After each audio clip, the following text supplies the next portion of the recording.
ദൈവനാമം വാഴ്ത്തപ്പെടുമാറാകട്ടെ. ഇന്ന് രാത്രി ദൈവവചനം ഒരിക്കൽ കൂടെ കേൾക്കുവാൻ നമുക്ക് ഇത്രയും പേർക്ക് കടന്നു വരുവാൻ ദൈവം സഹായിച്ചു. അതോർത്ത് നമുക്ക് സ്തോത്രം കരയറ്റും.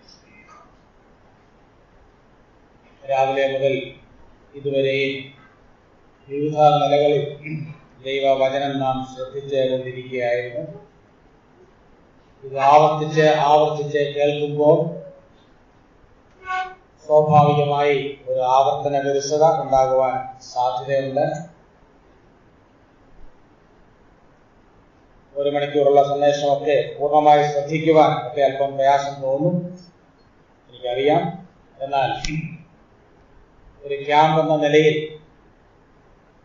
ഈ നിലയിൽ സെഷൻസ് അറേഞ്ച് ചെയ്യാതെ നിർവാഹമില്ല. അതുകൊണ്ട് ഇന്ന് രാത്രിയിൽ നമുക്ക് ശാരീരികമായിട്ട് ഒരു പക്ഷെങ്കിൽ ക്ഷീണം ഉണ്ടെങ്കിലും കർത്താവ് പറഞ്ഞതുപോലെ ആത്മാവ് ഒരുക്കമുള്ള ആത്മാവോടുകൂടെ നിങ്ങൾ വചനം ശ്രദ്ധിക്കണമെന്ന് പ്രാരംഭമായി ഓർമ്മിപ്പിക്കുന്നു.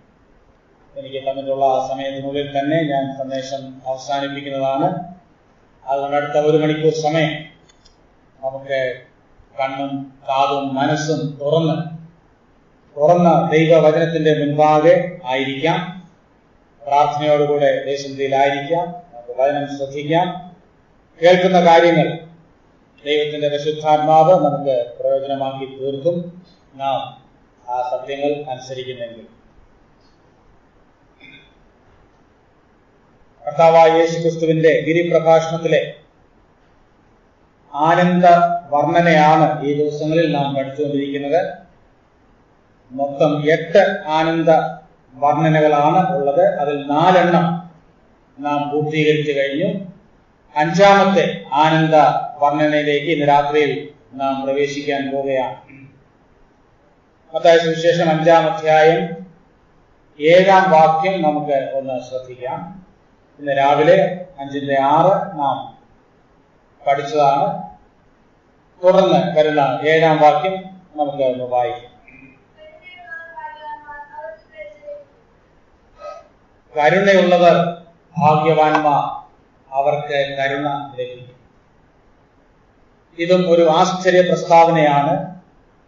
അതുകൊണ്ട് ആ നിലയിൽ നമുക്ക് അത് നമ്മുടെ നോട്ട്സിൽ ഒന്ന് എഴുതാം. കരുണയുള്ളവരുടെ ആനന്ദം ആർക്ക് വർണ്ണിക്കാം? എന്തുകൊണ്ടെന്നാൽ അവർക്ക് മാത്രം കരുണ ലഭിക്കും, അഥവാ അവർക്ക് കരുണ ലഭിക്കും. കരുണയുള്ളവരുടെ ആനന്ദം ആർക്ക് വർണ്ണിക്കാം? എന്തുകൊണ്ടെന്നാൽ അവർക്ക് കരുണ ലഭിക്കും. ഗിരിപ്രഭാഷണത്തിലെ, അതായത് ഈ ആനന്ദ വർണ്ണനയിലെ ഓരോ അനുഗ്രഹ വർണ്ണനയും ഒരു വിശ്വാസിക്കുണ്ടായിരിക്കേണ്ട ശരിയായ മനോഭാവമാണ്. നാം വളർത്തിയെടുക്കേണ്ട ഒരു മനോഭാവമാണ്, നമ്മുടെ ഹൃദയത്തിന്റെ നിലയാണ്. ദൈവം നാം എന്തു ചെയ്യുന്നു എന്നതിനേക്കാൾ നാം ആരായിരിക്കുന്നു എന്നുള്ളതിലാണ് കൂടുതൽ താല്പര്യം. ഞാൻ പറഞ്ഞത് മനസ്സിലായോ? ഞാൻ ഒന്നുകൂടെ പറയാം. നാം എന്തു ചെയ്യുന്നു എന്നതിനേക്കാൾ നാം ആരായിരിക്കുന്നു എന്നതാണ് കൂടുതൽ പ്രധാനം. ദൈവത്തിന് അതിലാണ് താല്പര്യമുള്ളത്. What we are is more important than what we do. Our being is more important than our doing. നമ്മുടെ പ്രവൃത്തിയേക്കാൾ നമ്മൾ എന്തായിരിക്കുന്നു, ദൈവസന്നിധിയിൽ ആരായിരിക്കുന്നു എന്നുള്ളതിനാണ് ദൈവം കൂടുതൽ പ്രാധാന്യം കൽപ്പിക്കുന്നത്. നാം എന്തായിരിക്കുന്നു എന്നുള്ളതാണ് നമ്മുടെ പ്രവൃത്തിയെ നിർണയിക്കുന്ന ഘടകവും. അതുകൊണ്ടാണ് ആനന്ദ വർണ്ണനയിലും തുടർന്ന് വരുന്ന ഗിരിപ്രഭാഷണത്തിലും നമ്മുടെ സ്വകാര്യ ജീവിതത്തിന്, രഹസ്യ ജീവിതത്തിന്, നമ്മുടെ ചിന്തകൾക്കും മനോഭാവങ്ങൾക്കും വലിയ പ്രാധാന്യം ദൈവത്തിന്റെ വചനം അല്ലെങ്കിൽ കർത്താവ് കൊടുത്തിരിക്കുന്നത്. അതുകൊണ്ട് ഇവിടെയും നമുക്കുണ്ടായിരിക്കേണ്ട ഒരു മനോഭാവത്തെ കുറിച്ചാണ് കർത്താവ് പറയുന്നത്. കരുണയുള്ളവർ, കരുണ കാണിക്കുന്ന മനോഭാവം, കരുണയുള്ളൊരു മനോഭാവം നമുക്കുണ്ടാകേണ്ടത് ആവശ്യമാണ്. കർത്താവ് ഇത് പറയുമ്പോൾ അക്കാലത്തെ ഒരു ചരിത്ര പശ്ചാത്തലം നാം അല്പമായിട്ട് അറിഞ്ഞിരിക്കണം. കർത്താവായ യേശുക്രിസ്തു ഈ ഭൂമിയിൽ കടന്നു വന്നപ്പോൾ അന്ന് പലസ്തീൻ നാടും അതുപോലെ ലോകത്തിലെ പല രാജ്യങ്ങളും റോമ ഗവൺമെന്റ് ആണ് ഭരിച്ചുകൊണ്ടിരുന്നത്. റോമൻ ചിന്താഗതി അനുസരിച്ച് കരുണയ്ക്ക് യാതൊരു പ്രാധാന്യവുമില്ല. കരുണ എന്ന് പറയുന്നത് ആത്മാവിന്റെ രോഗമാണെന്ന് ഒരു റോമൻ തത്വചിന്തകൻ എഴുതി വെച്ചിട്ടുണ്ട്. റോമ ചിന്താഗതി അനുസരിച്ച് റോമാക്കാരുടെ അന്നത്തെ നിലവിലിരുന്ന അവരുടെ ആചാരങ്ങൾ അനുസരിച്ച് അവർ എപ്പോഴും ധൈര്യത്തെയും അതുപോലെ തന്നെ നീതിയെയും ഒക്കെയാണ് വളരെ പ്രശംസിച്ചിരുന്നത്. നീതി, ധൈര്യം, ശക്തി ഇവയൊക്കെ ആരാധിച്ചിരുന്നവരായിരുന്നു റോമാക്കാർ. ചരിത്രകാരന്മാർ പറയുന്നത് റോമ സാമ്രാജ്യത്തിൽ അക്കാലത്ത് ഒരു വീട്ടിൽ ഒരു കുട്ടി ജനിച്ചു കഴിഞ്ഞാൽ ആ കുട്ടിയെ തുടർന്ന് ജീവിക്കണമോ ഇല്ലയോ എന്ന് അന്നത്തെ ഗവൺമെന്റ് ആണ് തീരുമാനിക്കുന്നത്. ആളുകളെ വിട്ട് ഈ കുട്ടിയുടെ ആരോഗ്യം പരിശോധിക്കും. ഈ കുട്ടി നല്ല ആരോഗ്യമുള്ള കുട്ടിയാണെങ്കിൽ തുടർന്ന് ജീവിക്കാൻ അനുവദിക്കും. അല്ലെങ്കിൽ ആരോഗ്യമില്ലാത്ത കുഞ്ഞുങ്ങളെയൊക്കെ നദിയിലെറിഞ്ഞ് കൊല്ലുന്ന ഒരു സമ്പ്രദായം റോമൻ സാമ്രാജ്യത്തിൽ അക്കാലത്തുണ്ടായിരുന്നു. എന്തിനു വേണ്ടിയാ? ആരോഗ്യ ദൃഢഗാത്രരായ പൗരന്മാരെ സൈന്യത്തിനു വേണ്ടി വാർത്തെടുക്കാൻ ഇങ്ങനൊരു ആചാരം അവർക്ക് ഉണ്ടായിരുന്നു. എന്ന് പറഞ്ഞാൽ കരുണ വറ്റിയ ഒരു ലോകത്തിലേക്കാണ് കാരുണ്യമൂർത്തിയായിട്ട് നമ്മുടെ കർത്താവ് കടന്നു വരുന്നത്. അത് നാം പ്രത്യേകം മനസ്സിലാക്കണം. റോമാക്കാർ മാത്രമല്ല, യവനന്മാർ, ഗ്രേക്കർ, അവരും കരുണയ്ക്ക് വലിയ പ്രാധാന്യം കൽപ്പിച്ചിട്ടില്ല. സ്നേഹം, കരുണ, കൃപ ഇതൊക്കെ ബലഹീനതയായിട്ടാണ് അവർ കരുതിയിരുന്നത്. ഇനി യഹൂദന്മാരുടെ ഇടയിലോ, യഹൂദന്മാർ ഒരു പക്ഷെങ്കിൽ തിയറിറ്റിക്കലായിട്ട് ഇന്ന് പ്രാധാന്യം കൽപ്പിച്ചിരുന്നു എങ്കിലും പ്രായോഗികമായ പ്രാധാന്യം കൽപ്പിച്ചിരുന്നില്ല. പഴയ നിയമത്തിൽ മോശെ ന്യായാധിപന്മാർക്ക് കൊടുക്കുന്ന കണ്ണിന് പകരം കണ്ണ്, കല്ലിന് പകരം കല്ല് എന്നുള്ള പ്രമാണങ്ങൾക്കൊക്കെ വളരെ പ്രാധാന്യം കൽപ്പിച്ച് അവർ കരുണയും കൃപയും അങ്ങനെയുള്ള കാര്യങ്ങളെ അവഗണിച്ചവരാണ്. അങ്ങനെ റോമൻ ചിന്താഗതി അനുസരിച്ചും യവന ചിന്താഗതി അനുസരിച്ചും യഹൂദ ചിന്താഗതി അനുസരിച്ചും സ്നേഹത്തിനും കരുണയ്ക്കും ഒന്നും പ്രാധാന്യമില്ലാതിരുന്ന ഒരു ലോകത്തിലേക്ക് കരുണയുടെ രൂപമായി കർത്താവായ യേശുക്രിസ്തു കടന്നവർ. ആ കർത്താവ് തന്നെ ഗിരിപ്രഭാഷണത്തിൽ പറയുകയാണ്, കരുണയുള്ളവരാണ് ആനന്ദപൂർണ്ണർ, അവരാണ് അനുഗ്രഹീതർ, കാരണം അവർക്ക് കരുണ ലഭിക്കും എന്ന് പറഞ്ഞാൽ ദൈവം അവരോട് കരുണ കാണിക്കും. രണ്ടാം ഭാഗം ഞാൻ പിന്നെ വിശദീകരിക്കുന്നതാണ്. ശരി, നമ്മൾ സാധാരണ പഠിക്കുന്നത് പോലെ വാക്കുകളുടെ അർത്ഥം നാം ആദ്യം പഠിക്കണം. ആദ്യ ഭാഗമാണ് നാം കൂടുതൽ പ്രാധാന്യം കൊടുത്ത് പഠിക്കേണ്ടത്. അതാണ് നാം അനുസരിക്കേണ്ട വ്യവസ്ഥ. ആദ്യ ഭാഗത്താണ് വരുന്നത്. നാം കരുണ കാണിക്കണം. എന്താണ് വാസ്തവത്തിൽ കരുണ അല്ലെങ്കിൽ മേഴ്സി എന്ന് പറയുന്നത്? Blessed are the merciful, for they shall obtain mercy. എന്താണ് ഈ മേഴ്സി അല്ലെങ്കിൽ കരുണ അല്ലെങ്കിൽ ദയ എന്ന് പറയുന്നത്? ഈ കരുണയ്ക്ക് പര്യായപദങ്ങളായിട്ട് മറ്റു ചില വാക്കുകളൊക്കെ മലയാളത്തിലുണ്ട്. അനുകമ്പ, സഹാനുഭൂതി, സഹതാപം, ഈ വാക്കുകളൊക്കെ നാം പലപ്പോഴും ഉപയോഗിക്കാറുണ്ട്.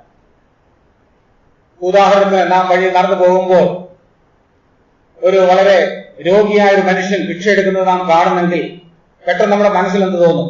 നമ്മുടെ മനസ്സിൽ ഒരു വികാരം തോന്നും. അതാണ് അനുകമ്പ.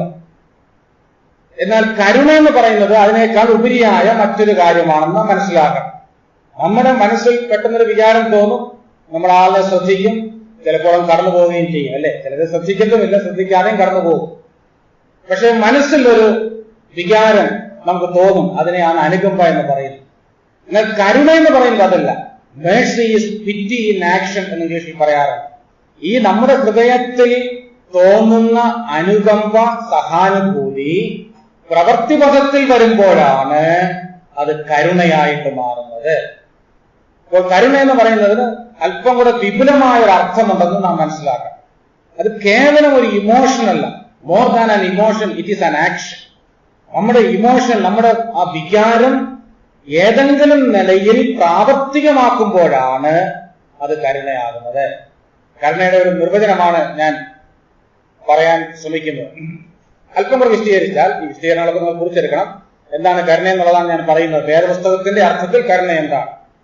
വേറെ നിലയിൽ പറഞ്ഞാൽ, ഈ കരുണയോടുള്ള ബന്ധത്തിൽ രണ്ട് വ്യക്തികൾ എപ്പോഴും ഉൾപ്പെടുന്നുണ്ട്. ആരാണ് രണ്ട് വ്യക്തികൾ? ഒന്ന് കരുണ കാണിക്കുന്ന വ്യക്തി, രണ്ടാമത് കരുണ ലഭിക്കുന്ന വ്യക്തി. The one who shows mercy and the one who receives mercy. ഈ രണ്ടു പേരും അതിൽ ഒരുപോലെ ഉൾപ്പെടുന്നു. അപ്പോൾ ഈ കരുണ കാണിക്കുന്ന വ്യക്തി എന്താണ് ചെയ്യുന്നത്? ആവശ്യത്തിലിരിക്കുന്ന ഒരുവന്റെ ആവശ്യം അല്ലെങ്കിൽ പ്രശ്നത്തിലിരിക്കുന്ന ഒരുവന്റെ പ്രശ്നം തീർത്തു കൊടുക്കുന്ന ക്രിയയാണ് അല്ലെ പ്രവൃത്തിയാണ് എന്ത്? കരുണ. ഒരു വ്യക്തി ഒരു പ്രത്യേക പ്രശ്നത്തെ അഭിമുഖീകരിക്കുന്നു അല്ലെങ്കിൽ ഒരു ആവശ്യത്തിലിരിക്കുന്നു, അവന്റെ ആവശ്യം നിറവേറ്റി കൊടുക്കുന്ന ക്രിയ അല്ലെങ്കിൽ അവന്റെ പ്രശ്നം പരിഹരിക്കുന്ന ക്രിയയാണ് കരുണ എന്ന് പറയുന്നത്. ഉദാഹരണത്തിന്, ഒരു വിശക്കുന്ന ഒരുവനെ നാം കാണുമ്പോൾ നമുക്ക് അവന്റെ ദാരിദ്ര്യത്തെ കുറിച്ചുള്ള വിവരണം കേൾക്കുമ്പോൾ നമ്മുടെ ഉള്ളിൽ ഒരു വികാരം ഉണ്ടാകും. അത് പിറ്റിയാണ്, സഹാനുഭൂതിയാണ്, അനുകമ്പയാണ്. പക്ഷെ അത് കരുണയാകുന്നത് എപ്പോഴും? നിങ്ങൾ തന്നെ പറഞ്ഞാൽ എപ്പോഴത് കരുണയാകുന്നത്? വിശക്കുന്ന ഒരാളിനെ കാണുമ്പോഴത്തേക്ക് നാമോ അവനോടുകൂടെ ചേർന്ന് അയ്യോ കഷ്ടം അല്ലെ പാവം എന്ന് പറഞ്ഞാൽ അത് കരുണയാണ്. എങ്ങനെ കരുണയാകുന്നത്? Mercy is pity in action. അപ്പോൾ എങ്ങനെ കരുണയാകുന്നത്? വിശക്കുന്നവൻ ആഹാരം കൊടുക്കുന്നതിനെയാണ് കരുണ എന്ന് പറയുന്നത്. രോഗിയായ ഒരുവന് അവന്റെ ചികിത്സയ്ക്ക് നാം സഹായിക്കുന്നതാണ് കരുണ എന്ന് പറയുന്നത്.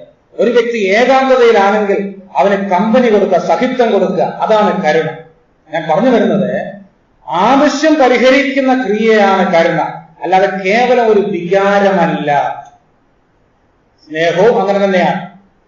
വേദപുസ്തകത്തിൽ സ്നേഹവും കരുണയെല്ലാം ഒരു ക്രിയാപദങ്ങളായിട്ടാണ് ഉപയോഗിച്ചിരിക്കുന്നത്. മാത്രമല്ല, ഇത് ദൈവിക ഗുണവിശേഷം. നമ്മുടെ ആത്യന്തിക ലക്ഷ്യം എന്താണ്? യേശുക്രിസ്തുവിനെ പോലെ ആയിത്തീരുക.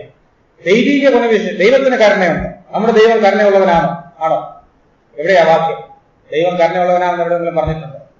എവിടെയാ പറഞ്ഞേക്കുന്നത്? കരുണ എന്നോ ദയ എന്നുള്ള വാക്കുകൾ ആലോചിച്ചല്ലോ. മലയാളത്തിൽ രണ്ട് വാക്കുകൾ ഉപയോഗിക്കുന്നുണ്ട്. ചിലടത്ത് കരുണ എന്ന് പറയും, ചിലടത്ത് ദയ എന്ന് പറയും. രണ്ടും ഇംഗ്ലീഷിൽ മേഴ്സി തന്നെയാണ്. മേഴ്സി എന്ന പേരുള്ളവരും കാണും അല്ലേ? എവിടെയാണ് പറയുന്നത് ദൈവം ദയയുള്ളവനാണെന്ന് എവിടെ പറഞ്ഞിട്ടുണ്ട്? സങ്കീർത്തനം 103:8 103 പല പ്രാവശ്യം വരുന്നുണ്ട്. 103:8, 11, 13, 17 അവിടെ എല്ലാം ഇത് വരുന്നുണ്ട്. ഇനി ദയയെക്കുറിച്ച് പറയുന്ന വേറൊരു സങ്കീർത്തനം ഉണ്ടല്ലോ, അതേതാ? അവന്റെ ദയ എന്നേക്കുള്ളതെന്ന് പറയുന്ന ഏത് സങ്കീർത്തനം? 136 സങ്കീർത്തനം മുഴുവൻ ദയയെക്കുറിച്ചുള്ള പാട്ടാണ്. 26 വാക്യങ്ങളുണ്ട്. 26 വാക്യങ്ങളിലും ഹിസ് മേഴ്സി എൻഡ്യൂർസ് ഫോറെവർ, അവന്റെ ദയ എന്നേക്കുള്ളതെന്ന് ആവർത്തിച്ച് വരുന്നുണ്ട്. അപ്പോൾ ദൈവം ദയയുള്ളവനാണ്. നമ്മുടെ ദൈവം സ്നേഹവാനാണ്, നമുക്കറിയാം.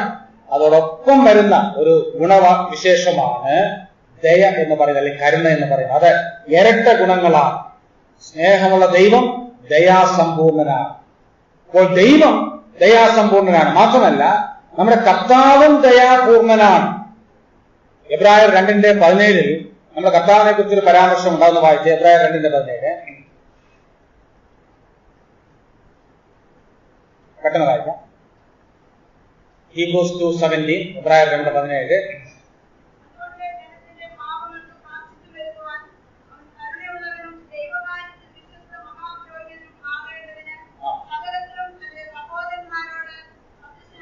മതി. അതിന്റെ ആദ്യ ഭാഗം ശ്രദ്ധിക്കണം.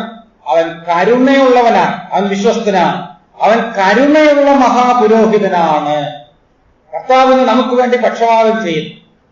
എന്നാൽ കേവലം പഴയ നിയമത്തിലെ മഹാപുരോഹിതന്മാരെ പോലെയല്ല, അവൻ കരുണയുള്ളവനാണ്. അതുകൊണ്ടാണ് വാസ്തവത്തിൽ നാം ഇന്ന് ഈ നിലയിൽ ആയിരിക്കുന്നത്. നാം ആകുന്നത് ദൈവത്തിന്റെ കരുണയാലും കൃപയാലുമാണ്. അപ്പോൾ ദൈവം കരുണയുള്ളവനാണ്, നമ്മുടെ കർത്താവ് കരുണയുള്ളവനാണെന്ന് നാം വായിക്കും. ഇവിടെ കർത്താവ് പറയുകയാണ്, നാമും കരുണ കാണിക്കണം, കരുണ പ്രാവർത്തികമാക്കണം. അതിനുള്ള കൽപ്പനയാണ് ഈ ഭാഗത്ത് നാം വായിക്കുന്നത്.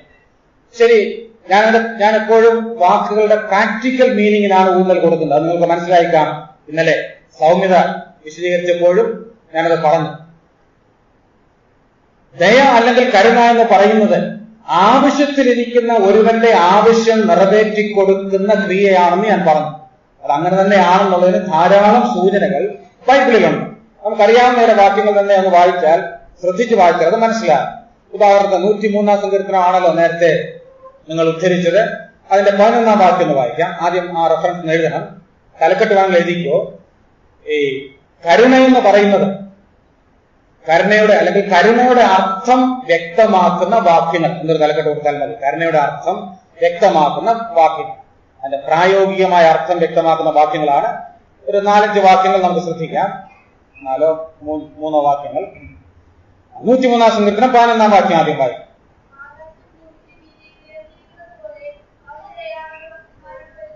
അവന്റെ ദയ അവന്റെ ഭക്തന്മാരോട് വലുതായിരിക്കുന്നു. അവന്റെ കരുണ വലുതാണ്, ദൈവത്തിന്റെ കരുണ. ശരി, അത് എങ്ങനെ അറിയാം ദൈവത്തിന്റെ കരുണ വലുതാണെന്ന്? ആ കരുണ എന്താണ് ചെയ്തത്? അടുത്ത വാക്യത്തിൽ എഴുതിയിട്ടുണ്ട്. 12 വാക്യം വായിക്കുമ്പോൾ ഈ കരുണ ചെയ്ത പ്രായോഗികമായ കാര്യം എന്താണ് അവിടെ പറയുന്നത്. 12 വാക്യം, ഉദയം അസ്തമയത്തോട് അകന്നിരിക്കുന്നത് പോലെ അവൻ നമ്മുടെ ലംഘനങ്ങളെ നമ്മോട് അകറ്റിയിരിക്കും. സങ്കീർത്തനക്കാരൻ പറയുകയാണ്, ദൈവത്തിന്റെ ദയ ആകാശം ഭൂമിക്ക് മീതെ ഉയർന്നിരിക്കുന്നത് പോലെ അവന്റെ ദയ നമ്മോട് വലുതായിരിക്കുന്നു. എന്താ തെളിവ്? അടുത്ത വാക്യത്തിൽ അത് പറയുന്നുണ്ട്, അവൻ നമ്മുടെ ലംഘനങ്ങളെ നമ്മോട് അകറ്റിയിരിക്കുന്നു.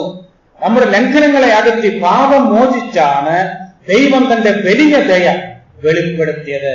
അതുകൊണ്ടാണ് ഞാൻ പറഞ്ഞത് Mercy is pity in action. അത് സഹാനുഭൂതി അല്ലെങ്കിൽ സഹതാപം, അനുകമ്പ പ്രാവർത്തികമാക്കുന്നതാണ് ദയ അല്ലെങ്കിൽ കരുണ എന്ന് പറഞ്ഞത്.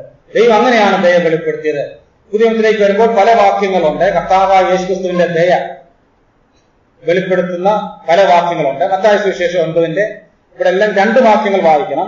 ആദ്യം ദയയെക്കുറിച്ച് പറയും, പിന്നെ അതെങ്ങനെ പ്രദർശിപ്പിച്ചു എന്ന് പറയുന്ന 2ാമത്തെ വാക്യവും വായിക്കണം. മത്തായി 9:27 29 കുറിക്കാം. മത്തായി 9:27 29 അവിടെ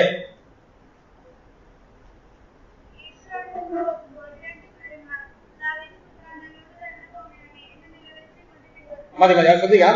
ഇവിടെ 2 കുരുടന്മാർ പ്രാർത്ഥിക്കുകയാണ്. അവരെന്താ പ്രാർത്ഥിക്കുന്നത്? അവരുടെ പ്രാർത്ഥനയുടെ ചുരുക്കം എന്താ? ദാവീദ് പുത്ര, ഞങ്ങളോട് കരുണ തോന്നണമേ, ഞങ്ങളോട് കരുണ തോന്നണം. അവരുടെ പ്രാർത്ഥനയുടെ ചുരുക്കം ഞങ്ങളോട് കരുണ തോന്നണം. Have Mercy on us. ശരി, എങ്ങനെയാ കർത്താവ് അവരോട് കരുണ കാണിച്ചത്? എന്താ കരുണയുടെ ഡെഫിനിഷൻ? ആവശ്യത്തിലിരിക്കുന്ന ഒരുവന്റെ ആവശ്യം പരിഹരിക്കുന്ന ക്രിയയാണ് കരുണ. ഇവിടെ അവരുടെ ആവശ്യം എന്താ? ആവശ്യം എന്താണെന്ന് അവർ പറയുന്നില്ല, പക്ഷേ അവർ പ്രാർത്ഥിക്കുന്നുണ്ട്, ഞങ്ങളോട് കരുണ കാണിക്കണമേ. എങ്ങനെയാ കർത്താവ് കരുണ കാണിച്ചത്? 29 വാക്യം.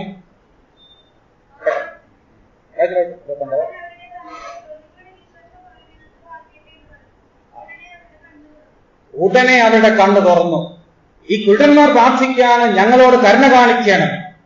കർത്താവ് കരുണ കാണിച്ചോ? കാണിച്ചു. എങ്ങനെയാ കാണിച്ചത്?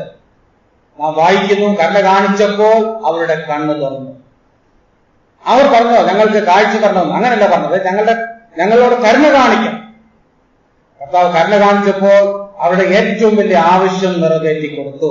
മറ്റൊരു ഉദാഹരണം മത്തായി 15:22 വാക്യം, അതിനുശേഷം 22 വാക്യം.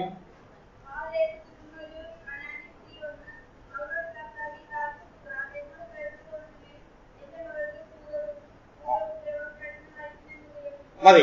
ഇവിടെ കനാന്യ സ്ത്രീ വന്ന് പ്രാർത്ഥിക്കുക. എന്താ കനാന്യ സ്ത്രീയുടെ പ്രാർത്ഥനയുടെ വിഷയം? എന്താ അവള് പ്രാർത്ഥിക്കുന്നത്? അവളും നേരത്തെ പറഞ്ഞ അതേ വാചകമാണ് പ്രാർത്ഥിക്കുന്നത്, ദാവീദ് പുത്ര, എന്നോട് കരുണ തോന്നണമേ. പക്ഷെ അവളുടെ പ്രശ്നം എന്താ? പ്രശ്നം മകളുടെ രോഗമാണ്. കർത്താവ് കരുണ കാണിച്ചോ? കാണിച്ചു. എങ്ങനെയാ കരുണ കാണിച്ചത്? 28 വാക്യം വായിക്കാം, അതേ അധ്യായം.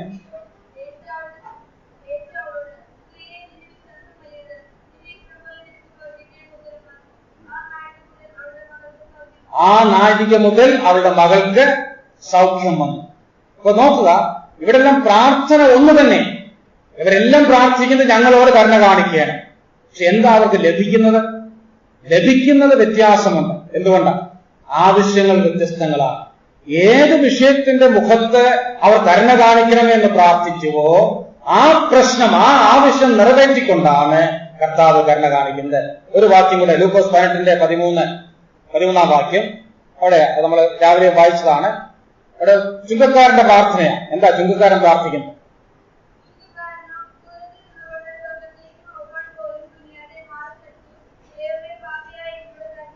ദൈവമേ, പാപിയായ എന്നോട് കരുണയുണ്ടാകണമേ. അവന്റെ പ്രാർത്ഥനയുടെ വാചകം ശ്രദ്ധിക്കണം, കരുണയുണ്ടാകണമേ എന്നാണ് പ്രാർത്ഥിക്കുന്നത്. പക്ഷെ അവന്റെ ആവശ്യമെന്താ? അവന് രോഗസൗഖ്യമാണോ വേണ്ടത്? അല്ല, അവൻ അതിനേക്കാൾ വലിയ പാപമോചനമാണ് വേണ്ടത്. 14 വാക്യത്തിൽ നാം വായിക്കുന്നു, അവൻ നീതീകരിക്കപ്പെട്ടവനായി വീട്ടിലേക്ക് പോയെന്നാണ് വായിക്കുന്നത്. അപ്പോൾ എന്താ നമുക്ക് പഠിക്കാനുള്ള പാഠം? ഈ ഭാഗത്തെല്ലാം കരുണയ്ക്ക് വേണ്ടിയാണ് മനുഷ്യർ അപേക്ഷിക്കുന്നത്. എന്നാൽ അവർക്ക് ലഭിക്കുന്നത് എന്താ? ലഭിക്കുന്നത് അവരുടെ ആവശ്യങ്ങളുടെ അല്ലെങ്കിൽ പ്രശ്നങ്ങളുടെ പരിഹാരമാണ്. അതുകൊണ്ടാണ് ഞാൻ ആദ്യമേ പറഞ്ഞത്, കരുണ എന്ന് പറയുന്നത് കേവലം നമ്മുടെ ഹൃദയത്തിൽ മറ്റുള്ളവരുടെ ആവശ്യങ്ങൾ, പ്രശ്നങ്ങൾ കാണുമ്പോൾ ഉണ്ടാകുന്ന താൽക്കാലികമായൊരു വികാരമല്ല, കേവലം അനുകമ്പയല്ല, സഹതാപമല്ല. അതിലുപരിയായി അത് ആവശ്യങ്ങളുടെ പരിഹാരമാണ്. ആവശ്യങ്ങൾ പരിഹരിച്ചു കൊടുക്കുന്ന ക്രിയയാണ് കരുണ എന്ന് പറയുന്നത്. ഞാൻ ഇതിന്റെയൊക്കെ വെളിച്ചത്തിൽ ഇങ്ങനെ പറയാൻ ആഗ്രഹിക്കുന്നു. നമ്മുടെ ഈ ജീവിതത്തിൽ ചിലപ്പോഴെങ്കിലും നാം പ്രാർത്ഥിക്കുമ്പോൾ എന്ത് പ്രാർത്ഥിക്കണമെന്നറിയാതെ, അല്ലെ, എന്ത് പ്രാർത്ഥിക്കണമെന്നറിയാതെ നാം കുഴങ്ങുന്നുണ്ടെങ്കിൽ, let me tell you, this is the shortest and safest prayer. നമുക്ക് പ്രാർത്ഥിക്കാൻ കഴിയുന്ന ഏറ്റവും ചെറുതും സുരക്ഷിതവുമായ പ്രാർത്ഥന കർത്താവിന്റെ അടുക്കലൊന്ന് പറയും, കർത്താവേ എന്നോട് കരുണയുണ്ടാകണമേ. കർത്താവിന് അതിന്റെ അർത്ഥം മനസ്സിലാകും, കർത്താവ് കരുണ കാണിക്കും. എന്ത് പ്രാർത്ഥിക്കണമെന്ന് വിശദമായി പ്രാർത്ഥിക്കാൻ അറിയാൻ വയ്യാതെ വരുമ്പോ നമുക്ക് പെട്ടെന്ന് പ്രാർത്ഥിക്കാവുന്ന പ്രാർത്ഥന ഞങ്ങളോട് കരുണയുണ്ടാകണമെന്നുള്ള പ്രാർത്ഥനയാണ്. ഇവിടെ അവരെല്ലാം അതാണ് ചെയ്യുന്നത്. അവരെല്ലാം ഒരേ വാചകമാണ് പ്രാർത്ഥിക്കുന്നത്. പക്ഷേ കർത്താവിനറിയാൻ ഈ പ്രാർത്ഥിക്കുന്ന വ്യക്തിയുടെ ശരിയായ ആവശ്യം എന്താണ്, ശരിയായ പ്രശ്നം എന്താണ്. ആ പ്രശ്നം മനസ്സിലാക്കി കർത്താവിന് പരിഹാരം കൊടുത്ത് തന്റെ കരുണ പ്രദർശിപ്പിക്കുന്നുണ്ട്. ഇങ്ങനെ കരുണ പ്രദർശിപ്പിച്ച കർത്താവാണ് ശിഷ്യന്മാരോട് പറയുകയാണ്, കരുണയുള്ളവരാണ് ആനന്ദപൂർണ്ണർ, അവരാണ് അനുഗ്രഹീതർ, കാരണം അവരോട് ദൈവം കരുണ കാണിക്കും. ശരി, ഇനി നമുക്ക് എങ്ങനെ കരുണ കാണിക്കാൻ സാധിക്കും? പ്രായോഗികമായിട്ട് എങ്ങനെയാണ് നമ്മുടെ ജീവിതത്തിൽ നാം ഈ കരുണ പ്രദർശിപ്പിക്കേണ്ടത്? കരുണ കാണിക്കണം എന്ന കൽപ്പനയുണ്ട്. അതെങ്ങനെയാണ് നമുക്ക് കാണിക്കാൻ സാധിക്കുന്നത്? അവിടെ എല്ലാം ഈ നിർവചനം മറക്കരുത്. എന്താണ് കരുണ? ഒരാവശ്യത്തിലിരിക്കുന്ന വ്യക്തിയുടെ ആവശ്യം നിറവേറ്റി കൊടുക്കുന്നതാണ് കരുണ. ഇനി മനുഷ്യന്റെ ആവശ്യങ്ങളെ പൊതുവെ മൂന്നായിട്ട് തരംതിരിച്ച് പറയാറുണ്ട്. ഏതാണ് മനുഷ്യനുണ്ട്? 3 തരം ആവശ്യങ്ങൾ ഏതൊക്കെ? സാധാരണ അടിസ്ഥാന ആവശ്യങ്ങൾ എന്നും പറഞ്ഞ് നമ്മൾ പറയുമല്ലേ, ആഹാരം, വസ്ത്രം, പാർപ്പിടം, റൊട്ടി, കപ്പട, മക്കാൻ എന്നൊക്കെ പറയും. അതല്ല ഉദ്ദേശിച്ചത്. അതെല്ലാം ശാരീരികമായ ആവശ്യങ്ങൾ. എന്നാൽ ഇവിടെ ഞാൻ ഉദ്ദേശിച്ചത് മനുഷ്യനെ സംബന്ധിച്ച് 3 തരം, there are 3 kinds of needs. ഒന്ന് ഫിസിക്കലാണ്, രണ്ടാമത് സൈക്കോളജിക്കൽ, 3 സ്പിരിച്വൽ. അത് ക്രമം നോക്കി പറയുകയാണെങ്കിൽ, പ്രാധാന്യം നോക്കി പറഞ്ഞാൽ ആത്മീകമായ ആവശ്യം, മാനസികമായ ആവശ്യം, ശാരീരികമായ ആവശ്യം. ഈ 3 ആവശ്യങ്ങളിൽ ഒരു മനുഷ്യന്റെ എല്ലാ ആവശ്യങ്ങളും വരും. ആത്മീകമായ ആവശ്യം, മാനസികമായ ആവശ്യം, ശാരീരികമായ ആവശ്യം. ഇപ്പോൾ നാം എങ്ങനെ കരുണ കാണിക്കേണ്ടത്? കരുണ കാണിക്കുക എന്ന് പറയുമ്പോൾ പെട്ടെന്ന് നമ്മുടെ മനസ്സിൽ വരുന്നത് എന്താണ് വരുന്നത്? ശാരീരികമായ ചില ആവശ്യങ്ങൾ നിറവേറ്റി കൊടുക്കുക, ചില ജീവകാരുണ്യ പ്രവർത്തനങ്ങളിൽ ഏർപ്പെടുക, അതൊക്കെ പ്രധാനപ്പെട്ടതാണ്. അതിലേക്ക് ഞാൻ വരുന്നുണ്ട്. എന്നാൽ പ്രാധാന്യം നോക്കുമ്പോൾ അതിനേക്കാളൊക്കെ കൂടുതൽ പ്രാധാന്യം ഏതിനാണ്? മാനസികാവശ്യത്തെക്കാൾ പ്രധാനം ആത്മീയ ആവശ്യം നിറവേറ്റി കൊടുക്കുക. എന്തോ ആത്മീയ ആവശ്യം എന്ന് പറയുന്നത് എന്താണ്? മനുഷ്യന്റെ ഏറ്റവും വലിയ ആത്മീയ ആവശ്യം എന്താണ് അവന്റെ ആത്മീയ ആവശ്യം? ഒരു പാപിയായ മനുഷ്യനെ സംബന്ധിച്ച് അവന്റെ ഏറ്റവും വലിയ ആത്മീയ ആവശ്യം അവന്റെ പ്രാണന്റെ വീണ്ടെടുപ്പാണ്, ആത്മാവിന്റെ രക്ഷയാണ്. അതാണ് ഏറ്റവും വലിയ ആവശ്യം. ദൈവം കരുണ കാണിച്ച കാര്യം 103-ാം സങ്കീർത്തനത്തിൽ വായിച്ചപ്പോൾ അതാണ് നമ്മൾ വായിച്ചത്. അവന്റെ ദയ വലിയതാകുന്നു. എന്താ അടുത്ത വാക്യത്തിൽ പറഞ്ഞത്? അവൻ നമ്മുടെ ലംഘനങ്ങളെ നമ്മോട് അകറ്റിയിരിക്കുന്നു. അപ്പോൾ എങ്ങനെയാണ് കരുണ പ്രദർശിപ്പിക്കുന്നത്? അതൊരു തലക്കെട്ടായിട്ട് എഴുതിയിട്ട് അതിന്റെ താഴെ 1, 2, 3 നമുക്ക് അത് ചിന്തിച്ചു പോകാം. ഒന്നാമത് കരുണ പ്രദർശിപ്പിക്കുന്നത് ആത്മീക ആവശ്യങ്ങൾ നിറവേറ്റിക്കൊണ്ടാണ്. By meeting the spiritual needs of men. ആ മനുഷ്യരുടെ ആത്മീക ആവശ്യങ്ങൾ നിറവേറ്റിയാണ് നാം ആദ്യം കരുണ കാണിക്കേണ്ടത്. കരുണയും ആത്മീക ആവശ്യവും തമ്മിലുള്ള ബന്ധം വെളിവാക്കുന്ന 1-2 വാക്യങ്ങളും അത് ഒന്ന് വായിച്ചിട്ട് നമുക്ക് അതിന്റെ വിശദാംശങ്ങളിലേക്ക് പോകാം. എഫേസ്യർക്ക് എഴുതിയ ലേഖനം 2-ാം അധ്യായം 4-5 വാക്യങ്ങൾ ഒന്ന് കുറിക്കാം. എഫേസ്യർ 2:4-5. ഞാൻ റെഫറൻസ് പറയുമ്പോൾ ആദ്യം നിങ്ങളത് മനസ്സിൽ കുറിക്കുക, പിന്നെ നോട്ട്ബുക്കിൽ കുറിക്കാം. ഞാൻ കഴിയുന്നതും 2 പ്രാവശ്യമൊക്കെ പറയാൻ ശ്രമിക്കും. അത് ചിലർ അങ്ങനെ ആവശ്യപ്പെട്ടിട്ടുണ്ട്. ഒരു പ്രാവശ്യം പറഞ്ഞാലും ശ്രദ്ധിച്ചാൽ അത് ഓർത്തിരിക്കാം. എഫേസ്യർ 2:4-5. അതിനുശേഷം തീത്തോസ് 3:5 വായിച്ചു. ശ്രദ്ധിക്കണം. കരുണാസമ്പന്നനായ ദൈവമോ എന്ന് പറഞ്ഞാണ് ആ വാക്യം ആരംഭിക്കുന്നത്. വായിച്ചോ.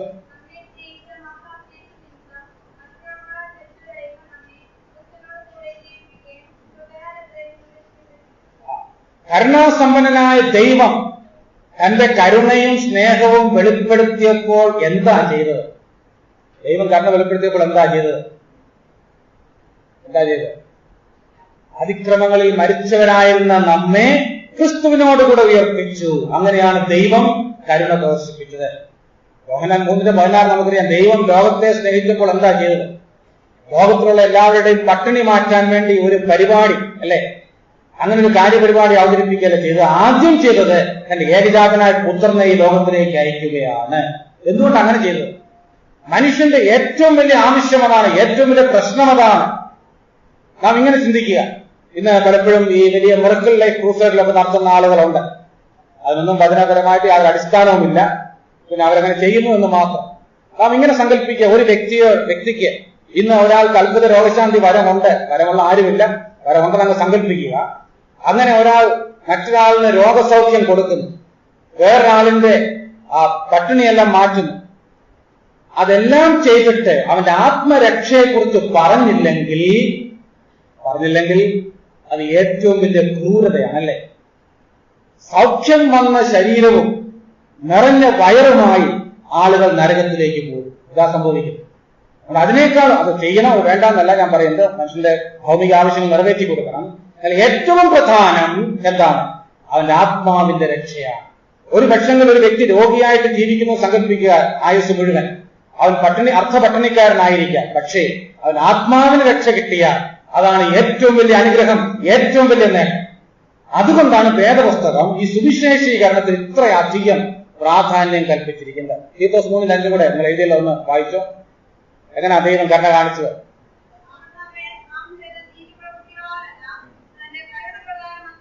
കരുണപ്രകാരമത്ര രക്ഷിച്ചത്. ദൈവം കരുണ കാണിച്ചപ്പോൾ നമ്മെ രക്ഷിച്ചു എന്നാണ് വേദപുസ്തകം ആവർത്തിച്ച് പറയുന്നത്. കാരണം അതാണ് ഏറ്റവും വലിയ ആവശ്യം. മനുഷ്യന്റെ ഏറ്റവും വലിയ ആവശ്യം ആത്മീക ആവശ്യമാണ്, അല്ലാതെ ഭൗമിക ആവശ്യങ്ങൾ അല്ല. അതുകൊണ്ടാണ് കർത്താവായ യേശുക്രിസ്തു ഈ ഭൂമിയിൽ നിന്ന് പോയപ്പോ ഗ്രേറ്റ് കമ്മീഷൻ, മഹാനിയോഗം എന്ന പേരിൽ എന്താ പറഞ്ഞത്? നിങ്ങൾ ഭൂലോകത്തിൽ പോയി സകല സൃഷ്ടിയോടും സുവിശേഷം അറിയിക്കണമെന്നാണ് പറഞ്ഞത്. കർത്താവിന്റെ അന്തിമ കൽപ്പന. എന്തുകൊണ്ടാണ് അങ്ങനെ പറഞ്ഞത്? കാരണം അതിനേക്കാൾ പ്രാധാന്യമുള്ള മറ്റൊരു വിഷയവുമില്ല.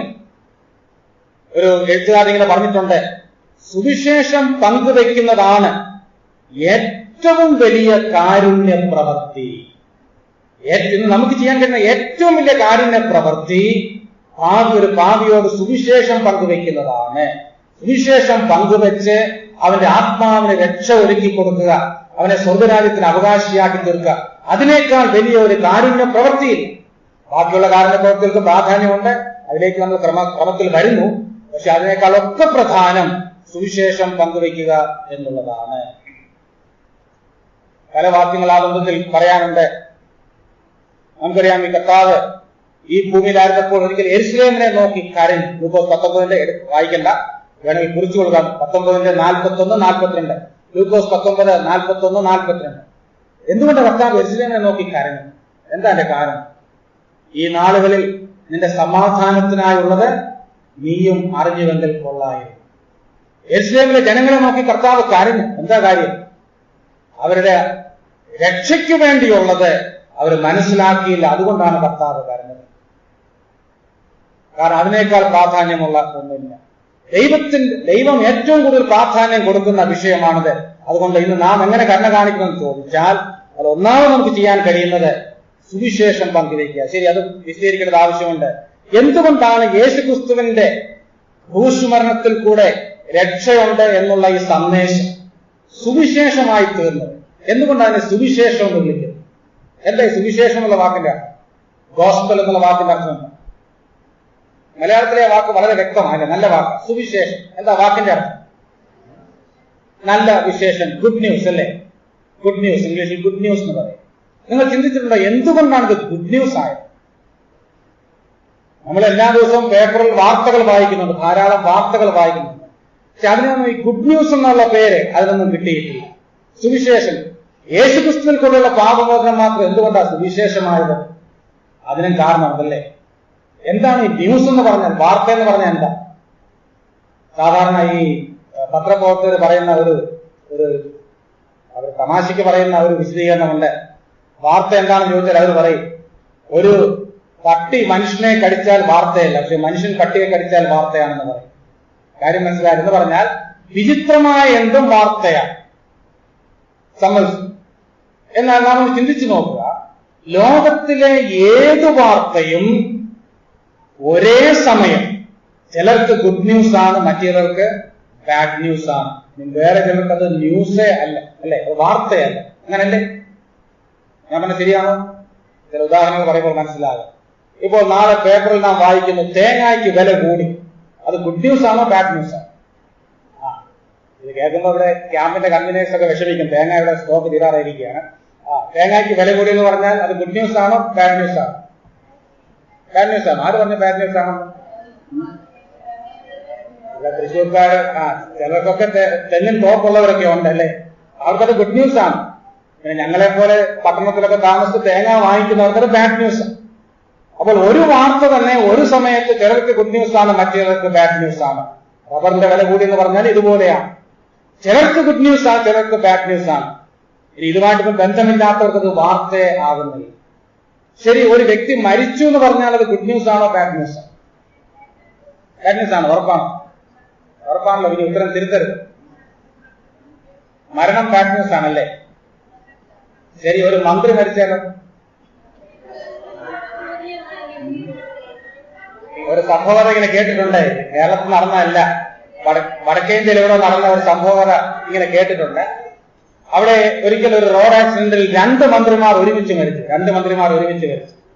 പിറ്റേ ദിവസം രാവിലെ ഒരു വീട്ടിൽ ആ വീട്ടിലെ പിതാവ് ഈ പേപ്പർ വന്നത് വായിക്കുക, 2 മന്ത്രിമാർ മരിച്ച കാര്യം. ഇത് കേട്ടുകൊണ്ടിരുന്ന 8 വയസ്സ് പ്രായമുള്ള വീട്ടിലെ ബാല് ഈ വാർത്ത കേട്ടപ്പോൾ പൊട്ടിക്കരയാൻ തുടങ്ങി. ഈ മന്ത്രിമാര് മരിച്ചാൽ നമ്മളാരെങ്കിലും കരയും? ഈ പിതാവിന് മനസ്സിലായാലും എന്താണ് ഈ കുട്ടി കരയുന്നത്. ഈ മോനോട് ചോദിച്ചു, എന്താ കരയുന്നത്? അത് ഉത്തരം പറയുന്നില്ല. അപ്പോൾ വീട്ടിൽ ചോദിച്ചാൽ ഈ 2 മന്ത്രിമാരിൽ ആരോടാണ് മോന് കൂടുതൽ സ്നേഹം എന്ന് ചോദിച്ചു. അപ്പോൾ ആ കുട്ടി പറയാം, എനിക്ക് ആരോടും സ്നേഹമില്ല. പിന്നെ എന്തിനാ നീ കരയുന്നത്? അല്ലെ, 2 പേരും കൂടെ ഒരു ദിവസം മരിക്കണ്ടായിരുന്നു, 2 ദിവസമാണെങ്കിൽ 2 അവധി കിട്ടുമായിരുന്നു. അതുകൊണ്ടാ കരഞ്ഞത്. ഒരു ദിവസം മരിച്ചപ്പോൾ അവധി നഷ്ടപ്പെട്ടു, അതുകൊണ്ടാ കരഞ്ഞത്. ഞാനും അധ്യാപകനായിരുന്നു, അതുകൊണ്ട് ഇതൊക്കെ അറിയാം. പലപ്പോഴും ഞങ്ങള് വിദ്യാർത്ഥികളും അധ്യാപകരും ഒക്കെ വേഴാമ്പൽ വെള്ളത്തിന് വേണ്ടി കാത്തിരിക്കുന്ന പോലെ അവധിക്ക് വേണ്ടി കാത്തിരിക്കുന്നവരാണ്. അതുകൊണ്ട് അങ്ങനെയുള്ളപ്പോൾ മന്ത്രി മരിച്ചാലും ചിലപ്പോൾ ഗുഡ് ന്യൂസ് ആകും. നിങ്ങൾ നേരത്തെ പറഞ്ഞ ബാഡ് ന്യൂസ് ആണെന്നല്ലേ? അപ്പോൾ ഞാൻ പറഞ്ഞത്, മരണം പോലും ചിലർക്ക് ഗുഡ് ന്യൂസ് ആണ്, ചിലർക്ക് ബാഡ് ന്യൂസ് ആണ്. ഈ ലോകത്തിലെ എല്ലാ വാർത്തകളും അങ്ങനെയാണ്. എന്നാൽ ഈ ലോകത്തിൽ സകല മനുഷ്യർക്കും ഒരുപോലെ ഒരേ സമയം ഗുഡ് ന്യൂസ് ആയിരിക്കുന്നത് യേശുക്രിസ്തുവിന്റെ സുവിശേഷമാണ്. എന്തുകൊണ്ടാണ് ഗുഡ് ന്യൂസ് ആകുന്നതെന്ന് അറിയാമോ? എല്ലാ മനുഷ്യന്റെയും അടിസ്ഥാനപരമായ പ്രശ്നം, the basic problem is the sin problem. എല്ലാ മനുഷ്യനെയും ഒരുപോലെ ബാധിച്ചിരിക്കുന്ന അടിസ്ഥാനപരമായ പ്രശ്നം പാപപ്രശ്നമാണ്. ആ പാപപ്രശ്നത്തിന്റെ പരിഹാരമാണ് യേശുക്രിസ്തുവിന്റെ സുവിശേഷം പ്രദാനം ചെയ്യുന്നത്. അതുകൊണ്ട് അത് ലോകത്തിലുള്ള മാനവരാശിക്കെല്ലാം, സകല മനുഷ്യർക്കും ഒരേ സമയം അത് സുവാർത്തയാണ്, നല്ല വർത്തമാനമാണ്, അത് സുവിശേഷമാണ്, അല്ലെങ്കിൽ ഗുഡ് ന്യൂസ് ആണ്. അതുകൊണ്ടാണ് എന്നെ ഗുഡ് ന്യൂസ് എന്ന് വിളിക്കുന്നത്. ഈ ഗുഡ് ന്യൂസ് ആണ് നമ്മെ ഫലമേൽപ്പിച്ചിരിക്കുന്നത്. ആരോട് പറയുവാൻ? ആത്മീയ ആവശ്യത്തിലിരിക്കുന്ന വ്യക്തികളോട് പറയുവാൻ, ആദികളോട് പങ്കുവെക്കുവാൻ. ഈ ഒരു സുവിശേഷമാണ് ഫലമേൽപ്പിച്ചിരിക്കുന്നത്. അതുകൊണ്ടാണ് ഞാൻ സുവിശേഷം അറിയിക്കുന്നില്ലെങ്കിൽ എനിക്ക് അയ്യോ കഷ്ടമെന്ന് പൗലോസ് 1 Corinthians 9:16 എഴുതി വെച്ചിരിക്കുന്നത്. പ്രിയപ്പെട്ടവരെ, നാം കരുണ കാണിക്കാൻ വേണ്ടി ആരംഭിക്കുമ്പോൾ, ഈ കരുണ പ്രാക്ടീസ് ചെയ്യാൻ തുടങ്ങുമ്പോൾ ആദ്യം ചിന്തിക്കേണ്ടത് ഇതാണ്: എങ്ങനെ എനിക്ക് എന്റെ സഹജീവികളുടെ ആത്മീക ആവശ്യം നിറവേറ്റാൻ സാധിക്കും? ആത്മീക ആവശ്യം നിറവേറ്റുമ്പോൾ നാം എന്ത് ചെയ്യുകയാണ്? നാം കരുണ കാണിക്കുക. പലപ്പോഴും ഈ സുവിശേഷം പറയുന്നതിനെ ഒരു കാരുണ്യ പ്രവൃത്തിയായിട്ട് വിശ്വാസികൾ പോലും പരിഗണിക്കാറില്ല. നമ്മുടെ തെറ്റിദ്ധാരണ നാം മാറ്റണം. ഇതാണ് ഏറ്റവും വലിയ ജീവകാരുണ്യ പ്രവർത്തനം. അത് കഴിഞ്ഞിട്ടാണ് മറ്റുള്ളത് വേണം, അതിന് പ്രാധാന്യമുണ്ട്. എന്നാൽ ഇത് കഴിഞ്ഞിട്ടാണ് ബാക്കിയെല്ലാം വരുന്നത്. ശരി, എങ്ങനെ ഈ സുവിശേഷത്തിൽ നമുക്ക് പങ്കാളിയായി തീരാൻ സാധിക്കും? നമ്മൾ സാധാരണ മിഷണറി ചലഞ്ച് കോൺഫറൻസുകളൊക്കെ നടത്തി ആളുകളെയൊക്കെ വടക്കേ ഇന്ത്യയിലേക്ക് പറഞ്ഞയക്കാറുണ്ട്. നല്ല കാര്യം. എന്നാൽ അങ്ങനെയുള്ളവർക്ക് മാത്രമല്ല, നമുക്ക് എല്ലാവർക്കും ഏതെങ്കിലും നിലയിൽ ഈ വലിയ മിഷനിൽ, ഈ വലിയ പ്രേക്ഷിത പ്രവൃത്തിയിൽ, സുവിശേഷീകരണത്തിൽ പങ്കാളിയാകാൻ സാധിക്കും. അതെങ്ങനെയാണെന്ന് ചോദിച്ചാൽ സാധാരണ 3 തിരിച്ചു പറയാറുണ്ട്. V can B A praying missionary. നമുക്ക് ഈ പോകുന്നവർക്ക് വേണ്ടി പ്രാർത്ഥിച്ച് പ്രാർത്ഥനയിൽ കൂടെ അതിൽ പങ്കാളിത്തം വഹിക്കാൻ സാധിക്കും. രണ്ടാമത്, V can B sending missionaries എന്ന് പറഞ്ഞാൽ നമുക്ക് മറ്റുള്ളവരെ അയക്കാൻ സാധിക്കും. എങ്ങനെ അയക്കാൻ സാധിക്കും? അങ്ങനെ പോകുന്നവർക്ക് ഉള്ള സാമ്പത്തിക ആവശ്യങ്ങൾ നിറവേറ്റി നമുക്ക് ആ പ്രവർത്തനത്തിൽ പങ്കാളിയാകാൻ സാധിക്കും. മൂന്നാമത്, we can be going missionaries too. നമുക്ക് പോകും, അതാണ് മിഷണറി എന്നുള്ള വാക്കിന്റെ അർത്ഥം, സെൻഡ് വൺ. നമുക്ക് പോയി പ്രവർത്തിച്ച് നമുക്ക് മിഷണറി ആകാൻ സാധിക്കും. അപ്പോൾ ഏതെങ്കിലും നിലയിൽ നമുക്കെല്ലാം ഇതിലൊരു പങ്കാളിത്തമുണ്ട്. സഭയുടെ ഇന്നത്തെ ഏറ്റവും വലിയ മിഷൻ എന്ന് പറയുന്നത് ഗോസ്പൽ മിഷനാണ്, സുവിശേഷീകരണ ദൗത്യമാണ്. അത് കഴിഞ്ഞിട്ടേ ഉള്ളൂ ബാക്കിയുള്ള എല്ലാ കാര്യങ്ങളും. തീർച്ചയായും അങ്ങനെയുള്ള പ്രവർത്തനങ്ങളിൽ പങ്കാളികളാകുന്നവരെ ഓർത്ത് ഞാൻ ദൈവത്തിന് സ്തോത്രം കരയറ്റുന്നു. നമുക്കും ഏതെങ്കിലും ഒരു ചെറിയ അളവിൽ ഇതിൽ പങ്കാളികളാകാൻ സാധിക്കും. അതുകൊണ്ട് അതിന്റെ പ്രാധാന്യം കുറച്ച് കാണരുത്. ഒന്നാമത് ഞാൻ പറഞ്ഞത് കരുണ പ്രദർശിപ്പിക്കുന്നത് ആത്മീക ആവശ്യം നിറവേറ്റിക്കൊണ്ടാണ്. രണ്ടാമത്തെ ആവശ്യം എന്താണെന്നാ പറഞ്ഞത്? രണ്ടാമത്തെ എന്താ? മാനസിക ആവശ്യം. ആത്മീക ആവശ്യം കഴിഞ്ഞാൽ വളരെ പ്രാധാന്യമുള്ളതാണ് മാനസിക ആവശ്യം. ആളുകളുടെ മാനസിക ആവശ്യങ്ങൾ നിറവേറ്റിക്കൊണ്ട്, അതായത് മറ്റുള്ളവരെ ആശ്വസിപ്പിച്ചുകൊണ്ട്, അവർക്ക് വേണ്ട ഉപദേശങ്ങൾ കൊടുത്തുകൊണ്ട് നമുക്ക് കരുണ കാണിക്കുവാൻ സാധിക്കും. ഇന്ന് നമുക്കറിയാം, ഇന്നത്തെ ലോകം വളരെയധികം ടെൻഷനിൽ കൂടെ കടന്നു പോകുന്നൊരു ലോകം അല്ലെ. ടെൻഷൻ ഉളവാക്കുന്ന കൊച്ചു കുട്ടികൾക്ക് പോലും അറിയാം. എന്റെ ഇളയ മോൾ 6ാം ക്ലാസ്സിലാണ് പഠിക്കുന്നത്. അവൾ 3ാം ക്ലാസ്സിലും 4ാം ക്ലാസ്സിലൊക്കെ പഠിക്കുമ്പോൾ പോലും ഈ പരീക്ഷ എടുക്കുമ്പോൾ തലേദിവസം പറയും, എനിക്ക് വലിയ ടെൻഷനാണെന്ന് പറയും. നോക്കുക, ഈ 3ാം ക്ലാസ്സിലും 4ാം ക്ലാസ്സിലും പഠിക്കുന്ന കുട്ടികൾക്ക് ടെൻഷൻ ആണെങ്കിൽ പിന്നെ ബാക്കിയുള്ളവരുടെ കാര്യം പറയണ്ട അല്ലേ? അവിടെ മാതാപിതാക്കളുടെ കാര്യം പറയാതിരിക്കുന്നതാണ് പേര്. എല്ലാവർക്കും ടെൻഷനാണ്. ഇങ്ങനെയുള്ള ഒരു ഈ ഒരു ആന്തരിക സംഘർഷം, സമ്മർദ്ദം അനുഭവിക്കുന്ന ലോകത്തിലാണ് നമ്മൾ ജീവിക്കുന്നത്. വില്യം ബാർക്ലേ എന്ന് പറയുന്ന ഒരു എഴുത്തുകാരൻ ഇങ്ങനെ പറഞ്ഞിട്ടുണ്ട്, നാം നടന്നു പോകുമ്പോൾ നമ്മുടെ ചുറ്റുപാടും നാം കാണുന്ന മനുഷ്യർ അവരൊക്കെ ചലിക്കുന്ന അഗ്നിപർവ്വതങ്ങളാണെന്ന് അദ്ദേഹം പറഞ്ഞിട്ടുണ്ട്. They are walking volcanoes. എന്താ അഗ്നിപർവ്വതം എന്ന് വെച്ചാൽ അറിയാം? അഗ്നിപർവ്വതം നമുക്ക് ഇന്ത്യയിലൊന്നും അഗ്നിപർവ്വതമൊന്നും ഇല്ല. നല്ല കാര്യം. അഗ്നിപർവ്വതം പൊട്ടിത്തെറിച്ചതായിട്ടൊക്കെ നമ്മൾ പലപ്പോഴും പേപ്പറിൽ വായിക്കാറുണ്ടല്ലേ. ഇതൊക്കെ ചലിക്കുന്ന അഗ്നിപർവ്വതങ്ങളാണ് എന്ന് പറഞ്ഞാൽ അഗ്നിപർവ്വതത്തിന്റെ ഉള്ളിൽ എന്താ ഉള്ളത്? ലാവ ഉണ്ടല്ലേ. അതുപോലെ അനേകം നീറിപ്പുകയുന്ന പ്രശ്നങ്ങളുമായിട്ടാണ് ആളുകൾ സഞ്ചരിക്കുന്നത്. പക്ഷെ നമ്മൾ അവരെ കാണുമ്പോൾ, ഇന്നിപ്പോ ഇംഗ്ലീഷ് മീഡിയം വിദ്യാഭ്യാസം സൗകര്യമായി കാണുന്നവരോടൊക്കെ നമ്മൾ ഹൗ ആർ യു എന്ന് ചോദിക്കും അല്ലേ. ഹൗ ആർ യു എന്ന് ചോദിച്ചാൽ എന്താ ഉത്തരം? ഉടനെ ഉത്തരമല്ലേ. എല്ലാവരും ഓക്കെ ഫൈൻ താങ്ക് യു എന്ന് പറയും. അതൊക്കെ നല്ല ഉത്തരമാണ്, അതൊക്കെ കാണാതെ പിടിച്ച് വെച്ചിരിക്കുന്നത്. ഈ ഓക്കെ ഫൈൻ പറയുന്ന ഒരാളുടെ മാറ്റി നിർത്തി 10 മിനിറ്റ് സംസാരിക്കുമ്പോൾ അറിയാം കാര്യങ്ങൾ അത്ര ഓക്കെയും ഫൈനും ഒന്നും അല്ലെന്ന്. എല്ലാവരും അങ്ങനെ പറയത്തുള്ളൂ, ഓക്കെ ഫൈൻ എന്നാ പറയുന്നത്. പക്ഷെ ആളുകളുടെയൊക്കെ ഉള്ളിൽ നീറിപ്പുകയുന്ന അനേക പ്രശ്നങ്ങളുണ്ട്. ഇങ്ങനെയുള്ള അനേകരാണ് നമ്മുടെ ചുറ്റുപാടും സഞ്ചരിക്കുന്നത്. തീർച്ചയായും അവർക്ക് ആത്മീക ആവശ്യങ്ങളുണ്ട്, തീർന്നില്ല. അവർക്ക് അനേകം മാനസിക സംഘർഷങ്ങളുണ്ട്, മാനസിക പ്രശ്നങ്ങളുണ്ട്. അത് കൊണ്ട് അവർ ചലിക്കുന്ന അഗ്നിപർവ്വതങ്ങളായിട്ട് നടക്കുകയാണ്. നമുക്കൊരു ഉത്തരവാദിത്വമില്ലേ? തീർച്ചയായും ഉണ്ട്. അവരോടും കരുണ കാണിക്കേണ്ടത് ആവശ്യമാണ്. ആത്മീയ ആവശ്യങ്ങൾ നിറവേറ്റി കൊടുക്കണം. അത് മാത്രമല്ല, മാനസിക പ്രശ്നങ്ങളിൽ അകപ്പെട്ടിരിക്കുന്നവരുടെ പ്രശ്നങ്ങളും പരിഹരിക്കേണ്ടത് ആവശ്യമാണ്. ഇന്ന് സാധാരണ പറയുന്ന പേപ്പറുകാരൊക്കെ എഴുതാറുണ്ട്, കേരളത്തിൽ ഇത്രയും വിദ്യാഭ്യാസം ഉണ്ടെങ്കിലും സാക്ഷരതയിൽ 100% സാക്ഷരത നേടിയെന്ന് പറയാറുണ്ടെങ്കിലും ആത്മഹത്യയുടെ കാര്യത്തിലും നമ്മൾ 1ാം സ്ഥാനത്താണ്. കേരളത്തിൽ മാത്രമല്ല, മറ്റു പല സ്ഥലങ്ങളിലും ആളുകൾ ആത്മഹത്യ ചെയ്യാറ്. എന്തുകൊണ്ടാണ് ഈ ആളുകൾ ആത്മഹത്യ ചെയ്യുന്നത്? അത് നിങ്ങൾ ചിന്തിച്ചിട്ടുണ്ട്? എന്തുകൊണ്ടാണ്? ജീവിതം ജീവിത യോഗ്യമല്ല എന്ന് തോന്നുമ്പോഴാണ് മനുഷ്യൻ ജീവിതം അവസാനിപ്പിക്കുന്നത്. When they feel that life is not worth living, they will put a full stop to their life. അങ്ങനെ ജീവിതം ജീവിതയോഗ്യമല്ല എന്നുള്ള തോന്നൽ വരുമ്പോഴാണ് ജീവിതം അവസാനിപ്പിക്കുന്നത്. ഇനി എന്തുകൊണ്ട് അങ്ങനെ തോന്നൽ വരുന്നത്? അതിന്റെ കാരണം വളരെ ലളിതമാണ്. മനുഷ്യന് അവൻ ആഗ്രഹിക്കുന്ന സ്നേഹമോ കരുണയോ എന്നും ലഭിക്കുന്നില്ല.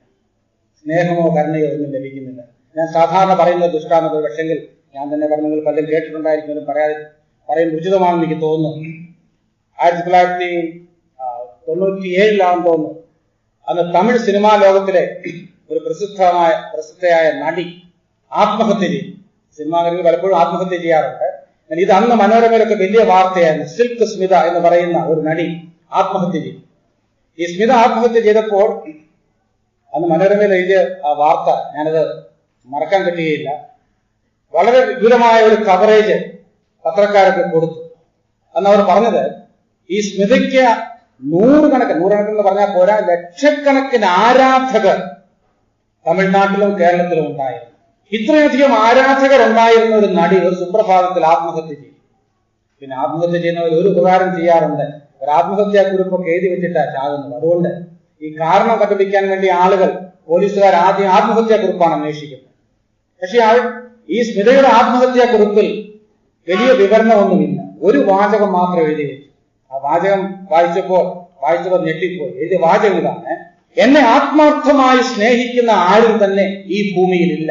അതുകൊണ്ട് ഞാൻ എന്റെ ജീവിതയോഗ്യമല്ല, ജീവിതം അവസാനിപ്പിക്കും. അല്ല, ഇതെങ്ങനെ പറയാൻ സാധിക്കും? ലക്ഷക്കണക്കിന് ആരാധകർ ഉണ്ടായിരുന്ന ഒരു നടി എഴുതി വെച്ചിരിക്കുകയാണ്, എന്നെ ആത്മാർത്ഥമായി സ്നേഹിക്കുന്ന ആരും തന്നെ ഈ ഭൂമിയിലില്ല. തീർന്നില്ല, ഈ റിപ്പോർട്ട് വന്ന അതേ പത്രത്തിൽ മറ്റൊരു വാർത്ത ഉണ്ടായിരുന്നു.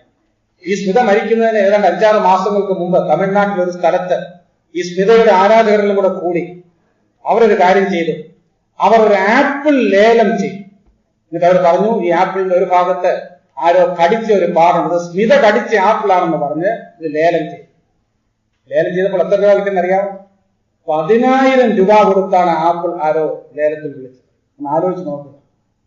നമ്മളാരെങ്കിലും കടിച്ച ആപ്പിൾ കൊടുത്താൽ എത്ര രൂപ കിട്ടും? ആരും ശ്രമിച്ചു കളയരുത്. ചിലപ്പോൾ പൈസ കിട്ടത്തില്ല, ചിലപ്പോൾ കല്ല് കിട്ടുന്നുണ്ട്. എന്നാൽ ഇത് സ്മിത കടിച്ചതാന്ന് പറഞ്ഞപ്പോൾ 10,000 രൂപ കൊടുത്ത് ആപ്പിൾ വാങ്ങിക്കുവാൻ തമിഴ്നാട്ടിൽ ആളുണ്ടായിരുന്നു. ഇനി കടിച്ചത് സ്മിതയാണോ എലിയാണോ ദൈവത്തിന് മാത്രം അറിയാം. ഏതായാലും ആരോ മിടുക്കന്മാരൊരു ആപ്പിൾ അങ്ങനെ വിറ്റു. ഞാൻ പറഞ്ഞു വന്നത്, ഇങ്ങനെയുള്ളൊരു നടിയാണ് എന്നെ ആത്മാർത്ഥമായി സ്നേഹിക്കുന്ന ആരും തന്നെ ഈ ഭൂമിയിൽ ഇല്ല എന്ന് പറഞ്ഞ് ജീവിതം അവസാനിപ്പിച്ചത്. വെറുതെ അല്ല വില്യം ബാർക്ലേ പറഞ്ഞത്, നമ്മുടെ ചുറ്റുപാടും നാം കാണുന്ന അനേകർ അവർ നീറിപ്പുകയുന്ന പ്രശ്നങ്ങളുമായി ചലിക്കുന്ന അഗ്നിപർവ്വതങ്ങളായിട്ടാണ് ജീവിക്കുന്നത്. ഇവരുടെ നടുവിലാണ് ഉള്ളിൽ ദൈവീക സമാധാനവും സന്തോഷവും അനുഭവിക്കുന്നവരായി ഞാനും നിങ്ങളും ജീവിക്കുന്നത്. കർത്താവ് പറഞ്ഞു, നിങ്ങൾ ഭൂമിയുടെ ഉപ്പാകുന്നു, ലോകത്തിന്റെ വെളിച്ചമാകും. അപ്പൊ നമ്മുടെ ഉത്തരവാദിത്വം എന്താണ്? ആത്മീക ആവശ്യങ്ങൾ നിറവേറ്റി കൊടുക്കണം. എങ്ങനെ? സുവിശേഷം അറിയിച്ചത്. അതോടൊപ്പം ഈ നിലയിൽ മാനസിക സംഘർഷങ്ങളിൽ കൂടെ, മാനസിക പ്രശ്നങ്ങളിൽ കൂടെ കടന്നു പോകുന്ന അനേകർക്ക് ഒരു ആശ്വാസത്തിന്റെ വാക്ക് പറയുവാനും നമുക്ക് കഴിയും. എന്തുകൊണ്ട്? നമുക്ക് ദൈവവചനം, എല്ലാവരെയും ആശ്വസിപ്പിക്കുവാൻ പര്യാപ്തമായ ദൈവവചനം നമ്മുടെ കയ്യിൽ ഉള്ളത് കൊണ്ട് അവരെ ആശ്വസിപ്പിക്കുവാൻ തക്കവണ്ണം നാമാണ് യോഗ്യർ. നമുക്കതിന് സാധിക്കും, യാതൊരു സംശയവുമില്ല. 147 സങ്കീർത്തനം 3-ാം വാക്യം ഒന്ന് വായിക്കാം. ഇതും ദൈവത്തിന്റെ ഒരു ഗുണവിശേഷമാണ്. 147 സങ്കീർത്തനം 3-ാം വാക്യം.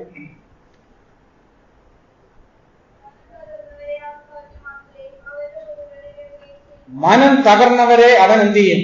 സൗഖ്യമാക്കുകയും അവരുടെ മുറിവുകളെ കെട്ടുകയും ചെയ്യും. ദൈവത്തിന്റെ കാര്യം പറയുന്നത്. അപ്പോൾ ദൈവം ആത്മരക്ഷ കൊടുക്കുക മാത്രമല്ല, മനസ്സ് തകർന്നവർക്ക് he heals the broken hearted. അവൻ അവരെ സൗഖ്യമാക്കുന്ന ദൈവമാണ്. അവരുടെ മുറിവുകളെ കെട്ടും. ഏത് മുറിവുകളാണ്? മാനസികമായ മുറിവുകൾ. അപ്പോൾ ദൈവത്തിന്റെ പ്രതിനിധികൾ എന്ന നിലയിൽ, ഞാനിപ്പോൾ പറഞ്ഞത് 147 സങ്കീർത്തനം 3-ാം വാക്യം. ദൈവത്തിന്റെ പ്രതിനിധികൾ എന്ന നിലയിൽ ഈ ഉത്തരവാദിത്വം നാമും ചെയ്യണം. വാക്യങ്ങൾ പലതുണ്ട്. ഇയ്യോബിനെ കുറിച്ച് വളരെ നല്ല ഒരു പരാമർശം ഇയ്യോബിന്റെ പുസ്തകം 4-ാം അധ്യായത്തിലുണ്ട്. ഇയ്യോബിനെ കുറിച്ച് തന്റെ സ്നേഹിതനായ എലിഫാസ് പറയുകയാണ്.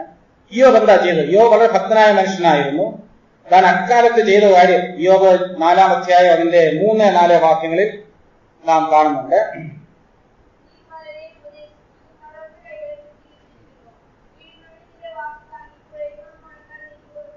ശ്രദ്ധിക്കണം, നീ പലരെയും ഉപദേശിച്ചു. അതുകൊണ്ട് എന്താ സാധിച്ചത്? തളർന്ന കൈകളെ നീ ശക്തീകരിച്ചിരിക്കുന്നു. ഇത് മാനസിക സഹായത്തെക്കുറിച്ച്. ഇയ്യോബ്, ഭക്തനായ ഇയ്യോബ് തന്റെ ഉപദേശത്താൽ തളർന്നിരിക്കുന്ന, മാനസികമായി ക്ഷീണിച്ചിരിക്കുന്ന അനേകരെ അവൻ ശക്തീകരിച്ചു. 4-ാം വാക്യത്തിൽ, വീഴുന്നവനെ നിന്റെ വാക്ക് താങ്ങും, നിന്റെ വാക്ക് താങ്ങും, ഉഴയുന്ന മുഴങ്കാൽ നീ ഉറപ്പിച്ചിരിക്കും. ശ്രദ്ധിക്കുക, അപ്പോൾ ഇയ്യോബിന് അറിയാമായിരുന്നു. ഇയ്യോബിനെ കുറിച്ച് മറ്റൊരു സ്നേഹിതൻ സാക്ഷ്യം പറയുകയാണ്, ഈ നിലയിലാണ് ഭക്തനായ ഇയ്യോബ് ജീവിച്ചത്. ഇയ്യോബിന്റെ കാലത്ത് ഈ നിലയിലുള്ള ഒരു ശുശ്രൂഷ ആവശ്യമായിരുന്നെങ്കിൽ ഇന്നത് എത്രയോ അധികം ആവശ്യമാണ്. KP കേശവമേനോന്റെ ഒരു പുസ്തകത്തിന്റെ പേര് ഞാൻ മറന്നുപോയി. അതിൽ ഒരു അധ്യായത്തിന്റെ തലക്കെട്ട് ഇങ്ങനെയാണ്: ഒരു വാക്ക്, ഒരു നോക്ക്, ഒരു താങ്ങ്. ഞാൻ പണ്ട് സ്കൂളിൽ പഠിച്ചതാ, എനിക്ക് ആ ഡീറ്റെയിൽസ് ഒന്നും ഓർമ്മയില്ല, പക്ഷെ ആ തലക്കെട്ട് ഞാൻ മറക്കത്തില്ല. ഒരു വാക്ക്, ഒരു നോക്ക്, ഒരു താങ്ങ്. നമുക്കെല്ലാം ചെയ്യാൻ കഴിയുന്ന ഒരു ശുശ്രൂഷയാണ്.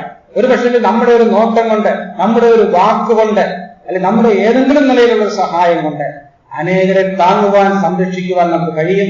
ഇതും ഒരു ആത്മീക ശുശ്രൂഷയാണ്. ഇങ്ങനെയും നമുക്ക് കരുണ പ്രദർശിപ്പിക്കാൻ കഴിയും. ഇന്നത്തെ ലോകത്തിന്റെ മുഖമുദ്ര 3 വാക്കുകളിൽ സംക്ഷേപിച്ച് പറയാമെന്നൊരു ചിന്തകൻ എഴുതിയിട്ടുണ്ട്. അദ്ദേഹം പറയുന്നത്, ഇന്നത്തെ ലോകത്തെ 3 വാക്കുകളിൽ ഇന്നത്തെ ലോക ജീവിതത്തെ സംക്ഷേപിച്ചാൽ അത് ഇംഗ്ലീഷിൽ ഇങ്ങനെ പറയാൻ സാധിക്കും: ഹറി, വറി ആൻഡ് വെറി. കാര്യം മനസ്സിലായത്? ഹറി എന്ന് പറഞ്ഞാൽ വലിയ സ്പീഡിലാണ് ആളുകളെല്ലാം ചെയ്യുന്നത്, ആർക്കും സമയമില്ല. എല്ലാവരും ഉപയോഗിക്കുന്ന വാക്കാണ് ബിസിയാണല്ലേ. ഇത്രമാത്രം ബിസിയാകത്തപ്പോൾ എന്ത് സംഭവിച്ചുകൊണ്ട് നാം ചിന്തിച്ചു നോക്കണം. എല്ലാവരും ബിസിയാ, ഹറിയാണ്, ഓട്ടമാണ്. പിന്നെന്താ, ഈ ഹറിയൊക്കെ കൂടുമ്പോൾ എന്ത് പറ്റും? അടുത്തത് വറിയാണല്ലേ, ആകുല ചിന്ത. അതിവേഗം ആകുല ചിന്ത. അവസാനത്തേത് ബെറി എന്ന് പറഞ്ഞാൽ ബെറിയൽ, അടക്കം.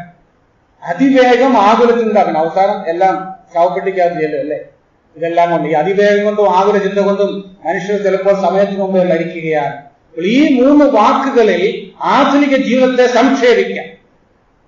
ഇങ്ങനൊരു ലോകത്തിൽ, ടെൻഷൻ നിറഞ്ഞൊരു ലോകത്തിൽ നാം ജീവിക്കുമ്പോൾ നമുക്ക് സുവിശേഷീകരണം മാത്രമല്ല, അനേകം മാനസിക പ്രശ്നങ്ങളിൽ കൗൺസിലിംഗ് കൊടുക്കാനുള്ള ഉത്തരവാദിത്വം നമുക്കുണ്ട്. അതും കരുണ കാണിക്കാനുള്ളൊരു മാർഗമാണ്. 3-ാമത് ശാരീരിക ആവശ്യങ്ങളിലേക്ക് വരികയാണ്. ആത്മീക ആവശ്യങ്ങൾ നിറവേറ്റണം. 2-ാമത് മാനസിക ആവശ്യങ്ങൾ നിറവേറ്റി കരുണ കാണിക്കുക. 3-ാമത് ശാരീരിക ആവശ്യങ്ങൾ നിറവേറ്റുമ്പോഴും നാം കരുണ കാണിക്കുകയാണ്. ഇതാണ് സാധാരണ ചാരിറ്റബിൾ ഡീഡ്സ് അല്ലെങ്കിൽ ജീവകാരുണ്യ പ്രവർത്തനങ്ങൾ എന്ന് പറയുന്നത്. ഇതും പ്രധാനമാണ്. ശാരീരിക ആവശ്യങ്ങൾ നിറവേറ്റി കൊടുക്കുക. ഇതെല്ലാം നമുക്ക് മോഡൽ ദൈവം തന്നെയാണ്. ദൈവം മനുഷ്യൻ തന്റെ സൃഷ്ടി എന്ന നിലയിൽ അവന്റെ ഭൗമികമായ ആവശ്യങ്ങളെല്ലാം നിറവേറ്റി കൊടുക്കുന്നുണ്ട്. വിശ്വാസിയാണെങ്കിലും അവിശ്വാസിയാണെങ്കിലും ദൈവം കരുണയുള്ളവനായതുകൊണ്ട് ആ കരുണ എങ്ങനെ വെളിപ്പെടുന്നത്? തന്റെ സൃഷ്ടിജാലങ്ങളുടെ ആവശ്യങ്ങൾ നിറവേറ്റിക്കൊണ്ടാണ്. ഗിരിപ്രഭാഷണത്തിൽ തന്നെ നമ്മൾ വായിക്കുന്നത് മത്തായി 5:45 എന്താ വായിക്കുന്നത്? മത്തായി 5:45 അവൻ ദുഷ്ടന്മാരുടെ മേലും നീതിമാന്മാരുടെ മേലും എന്ത് ചെയ്യുന്നു? തന്റെ സൂര്യനെ ഉദിപ്പിക്കുന്നു. നീതിമാന്മാരുടെ മേലും നീതികെട്ടവരുടെ മേലും താൻ മഴ പെയ്യിക്കുന്നു. അപ്പൊ നീതിമാനാണോ ദുഷ്ടനാണോ എന്ന് വ്യത്യാസമില്ലാതെ ദൈവം എന്ത് ചെയ്യുന്നു? തന്റെ സൂര്യനും തന്റെ മഴയും എല്ലാവർക്കും കൊടുക്കുന്നു. എന്തുകൊണ്ട്? അവർ God is so good and so merciful. നമ്മുടെ ദൈവം നല്ലവനാണ്, അവൻ കരുണയുള്ളവനായതുകൊണ്ട് ദൈവം ഇല്ല എന്ന് പറഞ്ഞ് ജീവിക്കുന്നവനോടും ദൈവം കരുണ കാണിക്കുന്നവനാണ്. അതാണ് നമ്മുടെ ദൈവത്തിന്റെ പ്രത്യേകത. ഈ ഭൂമിയിലെ പർവ്വജാതികൾക്കൊക്കെ ആരാണ് ആഹാരം കൊടുക്കുന്നത്? അത് നമ്മുടെ ദൈവമാണ് കൊടുക്കുന്നത്. അപ്പോൾ ദൈവത്തിന്റെ ഒരു ശുശ്രൂഷയാണ്, ദൈവം ചെയ്യുന്ന ഒരു ദൗത്യമാണ് ഭൗമികമായ ആവശ്യങ്ങൾ നിറവേറ്റി കൊടുക്കുക എന്ന് പറയുന്നത്. ശരി, നമ്മുടെ ദൗത്യം എന്താ? മത്തായി 12:7 നാം വായിക്കുന്നു. മത്തായി 12:7 യാഗത്തിലല്ല കരുണയിലത്രേ ഞാൻ പ്രസാദിക്കുന്നത്. പഴയദൈവത്തിന്റെ ഉദ്ധരണിയാണ്. യാഗത്തിലല്ല കരുണയിലത്രേ ഞാൻ പ്രസാദിക്കുന്നത്. ഇനി ലേഖനങ്ങളിലേക്ക് വരുമ്പോൾ നാം ഈ നിലയിൽ കരുണ കാണിക്കണമെന്ന് വ്യക്തമായ പല വാക്യങ്ങളുണ്ട്. 1-2 വാക്യങ്ങൾ മാത്രം ഒന്ന് നോക്കാം. ഗലാത്യ ലേഖനം 6:10, Galatians 6:10, ഗലാത്യർ 6:10. പെട്ടെന്ന്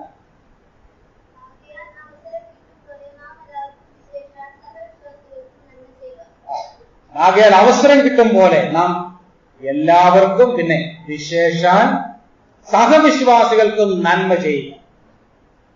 കരുണ എന്ന് പറയുന്നത് മറ്റുള്ളവരുടെ ആവശ്യങ്ങൾ നിറവേറ്റി കൊടുക്കുന്നതാണ്. നന്മ ചെയ്യുന്ന പ്രവൃത്തിയാണ് കരുണ എന്ന് പറയുന്നത്. ഇവിടെ ബൈബിൾ എത്ര പ്രാക്ടിക്കലാണെന്ന് നാം ചിന്തിക്കാം. ആർക്ക് നന്മ ചെയ്യാനാണ് പറഞ്ഞേക്കുന്നത്? അവസരം കിട്ടും പോലെ എല്ലാവർക്കും നന്മ ചെയ്യണം. പക്ഷേ അത് പലപ്പോഴും പ്രായോഗികമല്ല. അതുകൊണ്ട് എന്താ എടുത്തു പറയുന്നുണ്ട്? വിശേഷാൽ സഹവിശ്വാസികൾക്ക്, ഹൗസ് ഹോൾഡ് ഓഫ് ഫെയ്ത്ത്, സഹവിശ്വാസികൾക്ക് നന്മ ചെയ്യണം. ഇവിടെ പറയുന്ന നന്മ ഏതാണ്?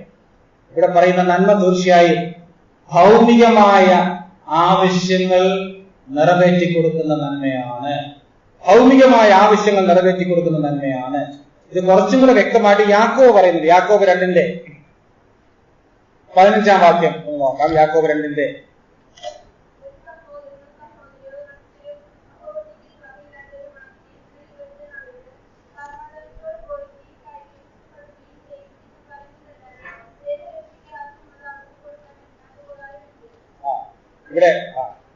അവിടെ നാം വായിക്കുന്നത് ഒരു സഹോദരനോ സഹോദരിയോ അല്ലെ. അത് അവിടെ പറയുന്ന സഹോദരനോ സഹോദരിയോ ബൈബിളിൽ എവിടെ വന്നാലും അത് ആരെക്കുറിച്ചാണ് പറയുന്നത്? വിശ്വാസികളെ കുറിച്ചുള്ള പരാമർശമാണ് ഇവിടെ യാക്കോബ് പറയുന്നത്. നഗ്നരും അഹോവൃത്തിക്ക് വകയില്ലാത്തവരുമായിരിക്കെ നിങ്ങളിൽ ഒരുത്തർ എന്താ പറയുന്നത്? അവനോട് സമാധാനത്തോട് പോയി തീ കായുക. എന്താ പ്രയോഗത്തിന്റെ അർത്ഥം ചിന്തിച്ചിട്ടുണ്ടോ? സമാധാനത്തോടെ പോയി തീ, അത് ഒരു എബ്രായ ശൈലിയുടെ തർജ്ജമയാണ്. അതുപോലെ തർജ്ജമയാണ്. അതിന് തത്തുല്യമായ ഇന്നത്തെ വാക്ക് പറഞ്ഞാൽ, ഇംഗ്ലീഷിൽ പറഞ്ഞാൽ ഓക്കെ ഓൾ ദ ബെസ്റ്റ് എന്നാ പറയുന്നത്. ഇപ്പൊ ഒരാള് വിഷം നമ്മുടെ വീട്ടിൽ കയറി വരുമ്പോഴത്തേക്ക് അതെല്ലാം കേട്ടിട്ട് okay all the best see you എന്ന് പറഞ്ഞാൽ അങ്ങനെ ഇരിക്കും. അതാ യാക്കോബ് പറയുന്നത്. നിങ്ങൾ അങ്ങനെ പറഞ്ഞാൽ അതുകൊണ്ട് എന്ത് പ്രയോജനം? എന്നിട്ട് അടുത്ത് പറയുകയാണ്, തീ കായ്ക്കുകയും വിശപ്പെടുകയും ചെയ്യുമെന്ന് പറയുന്നതല്ലാതെ ദേഹരക്ഷയ്ക്ക് ആവശ്യമുള്ളവർക്ക് കൊടുക്കാതിരുന്നാൽ ഉപകാരമുണ്ട്. നമുക്ക് എത്ര വ്യക്തമായിട്ടാണ് യാക്കോബ് എഴുതി വെച്ചിരിക്കുന്നത്. എങ്ങനെയാണ് നാം കരുണ കാണിക്കുന്നത്? തീർച്ചയായും എല്ലാവർക്കും ദൈവം ഭൗമികമായ അനുഗ്രഹങ്ങൾ ഒരുപോലെയല്ല തന്നിരിക്കുന്നത്. ഞങ്ങൾക്ക് ആവശ്യമുള്ള ആഹാരം തരണമേ എന്ന് പ്രാർത്ഥിക്കാൻ കർത്താവ് പഠിപ്പിച്ചു. എന്നാൽ ചിലർക്കത് കൂടുതൽ ദൈവം കൊടുത്തിട്ടുണ്ട്. എന്തിനു വേണ്ടിയാ? അത് പൂഴ്ത്തിവെക്കുവാനല്ല, മറ്റുള്ളവർക്ക് പങ്കുവെക്കുവാനാണ്. ഒരു പക്ഷേ നമ്മുടെ സഹവിശ്വാസികൾക്ക് കൊടുക്കുവാനുള്ള ചില നന്മകൾ ദൈവം നമ്മെ ഏൽപ്പിച്ചിട്ടുണ്ട്. നാം നമ്മുടെ പോക്കറ്റിൽ സൂക്ഷിച്ച് മറ്റുള്ളവർക്ക് കൊടുക്കാതിരുന്നാൽ നാം വാസ്തവത്തിൽ ചെയ്യുന്നത് എന്താണ്? നാം ദൈവത്തോട് വഞ്ചന കാണിക്കുന്നത് മാത്രമല്ല, വാസ്തവത്തിൽ നാം അത് മോഷ്ടിക്കുകയാണ് ചെയ്യുന്നത്. അതുകൊണ്ട് ഭൗമികമായ നന്മകളുടെ പങ്കുവയ്ക്കൽ കരുണ കാണിക്കുന്നതിൽ വളരെ പ്രധാനമാണ്.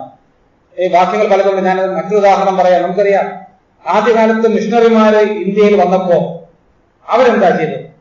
അവർ ഈ സുവിശേഷം പറയുന്നതോടൊപ്പം തന്നെ ഇവിടെ നമുക്ക് അടുത്ത് തന്നെ ഉദാഹരണമുണ്ടല്ലോ, നാഗൽ സാഹിബൊക്കെ വന്നപ്പോ അവരെന്തിനു വേണ്ടി അനാഥശാല തുടങ്ങുകയും അല്ലെങ്കിൽ സ്കൂളുകൾ തുടങ്ങുകയും മിഷൻ ഹോസ്പിറ്റലൊക്കെ തുടങ്ങുകയുള്ള കാരണമാണ്.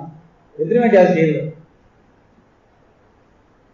വാസ്തവത്തിൽ അത് ദൈവത്തിന്റെ സ്നേഹവും കരുണയും അത് പ്രായോഗികമായി പ്രദർശിപ്പിക്കുകയായിരുന്നു.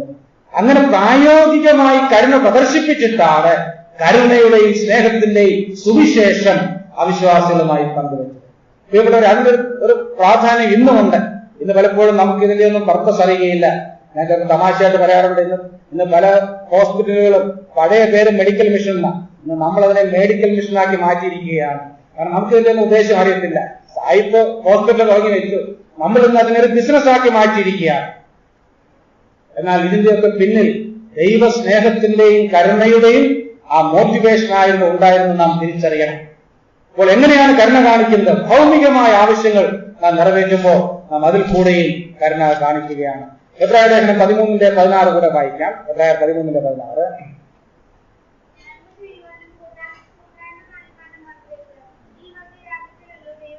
നന്മ ചെയ്യുവാനും കൂട്ടായ്മ കാണിക്കാനും മറക്കരുത്, കാരണം ഈ വക യാഗത്തിലല്ലോ ദൈവം പ്രസാദിക്കുന്നത്. അവിടെ നന്മ ചെയ്യാം, കൂട്ടായ്മ കാണിക്കുക, രണ്ടും കൂടെ ചേർത്ത് പറഞ്ഞിരിക്കുകയാണ്. വാസ്തവത്തിൽ ഈ കൂട്ടായ്മ എന്ന് പറയുന്ന പദത്തിന്റെ അർത്ഥമെന്താ? എന്താ കൂട്ടായ്മ എന്ന് പറഞ്ഞാൽ? ശരാശരി വേർപാടുകാരെ സംബന്ധിച്ച് കൂട്ടായ്മ എന്ന് പറഞ്ഞാൽ എന്താ? അപ്പം നോക്കുന്നതാണ്. അല്ല, അതല്ല. കൂട്ടായ്മ എന്നുള്ള വാക്കിന്റെ അർത്ഥം ഷെയറിംഗ് എന്നാണ്, പങ്കുവയ്ക്കൽ എന്നാണ് അർത്ഥം. കേവലം ആത്മീക നന്മകൾ മാത്രം പോരാ, ഭൗമിക നന്മകളും നാം പങ്കുവയ്ക്കണം. അതുകൊണ്ടാണ് നന്മ ചെയ്യുവാനും കൂട്ടായ്മ കാണിക്കാനും മറക്കരുതെന്ന് പറയുന്നത്. അത് നമ്മുടെ വലിയ ഉത്തരവാദിത്വമാണ്. അപ്പോൾ ഞാൻ ആ ഭാഗം വിടട്ടെ. ഒന്നാമത്, മനുഷ്യന്റെ ആത്മീയ ആവശ്യങ്ങൾ നിറവേറ്റിക്കൊണ്ട് നമുക്ക് കരുണ കാണിക്കാം. 2, മാനസിക പ്രശ്നങ്ങൾ പരിഹരിച്ചുകൊണ്ട് കരുണ കാണിക്കാം. 3, ശാരീരിക ആവശ്യങ്ങൾ നിറവേറ്റിക്കൊണ്ട്. 2ാം ഭാഗത്തേക്ക് ഞാൻ വേഗം വരുന്നു. ഇങ്ങനെ കരുണ കാണിക്കുന്നവരോടുള്ള ദൈവത്തിന്റെ പ്രതികരണം എന്താ? ദൈവം അവരോട് എങ്ങനെ റെസ്പോണ്ട് ചെയ്യും? 2ാം ഭാഗത്ത് നാം വായിക്കുന്നു, അവർക്ക് കരുണ ലഭിക്കും. ഈ 2ാം ഭാഗം അല്പം തെറ്റിദ്ധാരണയ്ക്ക് ഇടയാക്കുന്ന ഒരു ഭാഗമാണ്. അതുകൊണ്ട് അല്പം ഒന്ന് വിശദീകരിക്കേണ്ടത് ആവശ്യമുണ്ട്. അവർക്ക് കരുണ ലഭിക്കുമെന്ന് പറഞ്ഞാൽ അതിന്റെ അർത്ഥമെന്ന്. വളരെ കരുണ കാണിച്ച് ജീവിക്കുന്നവരോട് മറ്റു മനുഷ്യരും കരുണ കാണിക്കുമെന്നാണ് അതിന്റെ അർത്ഥം. ഈ മലയാളത്തിൽ ചൊല്ലുണ്ട്, കൊടുത്താൽ കൊല്ലത്തും കിട്ടുമെന്നൊക്കെ പറയല്ലേ.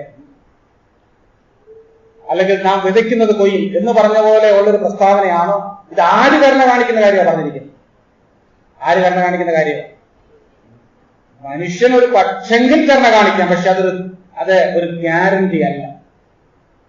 എന്നാൽ ഇത് 2ാം ഭാഗത്ത്, ഈ ആനന്ദ വർണ്ണനയുടെ എല്ലാം 2ാം ഭാഗത്ത് പറയുന്നത് ദൈവത്തിന്റെ കരുണയെ കുറിച്ചാണ്. ദൈവം കരുണ കാണിക്കും. ദൈവം ഈ ഭൂമിയിലും കരുണ കാണിക്കും, നിത്യതയിലും കരുണ കാണിക്കും. എന്താണ് അതുകൊണ്ട് അർത്ഥമാക്കുന്നത്? ഇവിടെ കരുണ കാണിക്കുമെന്ന് പറയുന്നത് രക്ഷ നൽകുമെന്നുള്ള അർത്ഥത്തിലല്ല. കത്തോലിക്കർ പലപ്പോഴും ഇതിനെ തെറ്റായിട്ട് വ്യാഖ്യാനിക്കാറുണ്ട്. ദൈവം കരുണ കാണിക്കുമെന്ന് പറഞ്ഞാൽ നമ്മുടെ ആത്മാവിന്റെ രക്ഷയാണ് ഉദ്ദേശിക്കുന്നത്. അതല്ല ഇവിടുത്തെ വിഷയം. ആത്മാവിന്റെ രക്ഷയ്ക്കുള്ള വ്യവസ്ഥ വിശ്വാസം മാത്രമാണ്. എന്നാൽ ഇവിടെ ദൈവം കരുണ കാണിക്കുമെന്ന് പറഞ്ഞാൽ എന്താ കരുണ എന്ന് പറയുന്നത്? നമ്മുടെ ആവശ്യങ്ങൾ നിറവേറ്റുക എന്നുള്ളതാണ്. ദൈവം നമ്മുടെ ആത്മീയവും മാനസികവും ശാരീരികവുമായിട്ടുള്ള ആവശ്യങ്ങൾ നിറവേറ്റി എന്നാണ് അതിന്റെ അർത്ഥം. ഫിലിപ്പിയർ 4:19 അതുകൊണ്ടാണ് പൗലോസ് പറയുന്നത്, എന്റെ ദൈവമോ നിങ്ങളുടെ, മലയാളത്തിൽ ബുദ്ധിമുട്ടൊക്കെയില്ല, ശരിയായിട്ട് തർജ്ജമ ചെയ്താൽ ഇംഗ്ലീഷ് നോക്കിയാൽ my God shall supply all your needs. എന്റെ ദൈവമോ നിങ്ങളുടെ ആവശ്യങ്ങളൊക്കെയും മഹത്വത്തോടെ തന്റെ ധനത്തിനൊത്തവണ്ണം ക്രിസ്തുയേശുവിൽ പൂർണ്ണമായി തീർത്തു തരും. ഇതാണ് കരുണ. ദൈവം കരുണ കാണിക്കുന്നത് അങ്ങനെയാണ്. നാം മറ്റുള്ളവരുടെ ആവശ്യങ്ങൾ നിറവേറ്റി അവരുടെ പ്രശ്നങ്ങൾ പരിഹരിച്ച് കരുണ കാണിക്കുമ്പോൾ ഈ ഭൂമിയിൽ വെച്ച് ദൈവത്തിന്റെ കരുണ നമ്മുടെ ആത്മീയവും മാനസികവും ശാരീരികവുമായ ആവശ്യങ്ങളിൽ അനുഭവിച്ച് അറിയുവാൻ സാധിക്കും. ബൈബിളിലെ ഉദാഹരണങ്ങൾ പെട്ടെന്ന് പറഞ്ഞ് ഞാൻ വിടട്ടെ. കഴിഞ്ഞ നല്ലൊരു ഉദാഹരണമാണ് ദാവീദ്. ദാവീദ് അനേകരോട് കരുണ കാണിച്ച വ്യക്തിയാണ്. ദാവീദ് ശൗലിനോട് കരുണ കാണിച്ചു, മെഫീബോശത്തിനോട് കരുണ കാണിച്ചു, തന്നെ ശപിച്ച ശിമയെ കൊല്ലാതെ വിട്ടു. അങ്ങനെ അനേകരോട് കരുണ കാണിച്ച വ്യക്തിയാണ്. ഇത് തിരിച്ചു ചിന്തിച്ചാൽ ദാവീദിന്റെ ജീവിതത്തിൽ ദൈവത്തിൽ നിന്ന് ധാരാളം കരുണ പ്രാപിച്ചു. എങ്ങനെ അറിയാം? അതുകൊണ്ടാണ് 23-ാം സങ്കീർത്തനം ദാവീദ് എഴുതിയ സങ്കീർത്തനം 6-ാം വാക്യത്തിൽ എന്താ പറയുന്നത്? ദാവീദ് പറയുന്നത്, നന്മയും കരുണയും എന്റെ ആയുഷ്കാലമൊക്കെയും എന്നെ പിന്തുടരും. ദൈവത്തിന് സ്തോത്രം. ധാരാളം കരുണ കാണിച്ച ദാവീദിന്റെ ആയുഷ്കാലം മുഴുവൻ ഈ നന്മയും കരുണയും തന്നെ പിന്തുടരുകയായിരുന്നു. ദാവീദ് തന്റെ ജീവിതത്തിൽ പാപങ്ങളൊക്കെ ചെയ്തിട്ടുണ്ട്, എന്നാൽ അവിടെയും ധാരാളം കരുണ ലഭിച്ചു. അതുകൊണ്ടാണ് ദൈവം രാജസ്ഥാനത്ത് നിന്ന് ദാവീദിനെ നീക്കിയില്ല. വാസ്തവത്തിൽ ദാവീദ് ചെയ്ത പാപങ്ങൾക്ക് മോശയുടെ ന്യായപ്രമാണം അനുസരിച്ച് നോക്കുകയാണെങ്കിൽ കല്ലെറിഞ്ഞ് കൊല്ലേണ്ട അനേക പാപങ്ങൾ ദാവീദ് ചെയ്തു. കൊലപാതകവും വ്യഭിചാരവും ചെയ്തു. അവിടെയും ദൈവം കരുണ കാണിച്ചവന്റെ പാപം മോചിച്ചു കൊടുക്കുകയാണ്. അങ്ങനെ ധാരാളം കരുണ പ്രാപിച്ച വ്യക്തിയാണ് ദാവീദ്. ദാവീദിനോടുള്ള ദൈവത്തിന്റെ ഉടമ്പടി അതിൽ കരുണയുടെ ഒരു ലക്ഷണമാണ്. ഞാൻ വാക്യങ്ങളൊന്നും എടുക്കുന്നില്ല, അതങ്ങ് പറഞ്ഞു വിടുകയാണ്. അപ്പോൾ കരുണയുള്ളവർക്ക് ഈ ഭൂമിയിൽ തന്നെ ദൈവത്തിന്റെ കരുണ ധാരാളം അനുഭവിക്കുവാനിടയാകും. അവിടെ തീരുന്നില്ല, നിത്യതയിലും കരുണ അനുഭവിക്കും. അതെങ്ങനെയാണെന്ന് ചോദിച്ചാൽ ഒരു വാക്യം വായിക്കും. യാക്കോബിന്റെ ലേഖനം 2-ാം അധ്യായം 13-ാം വാക്യം ഒന്ന് വായിക്കാം. യാക്കോബ് 2:13.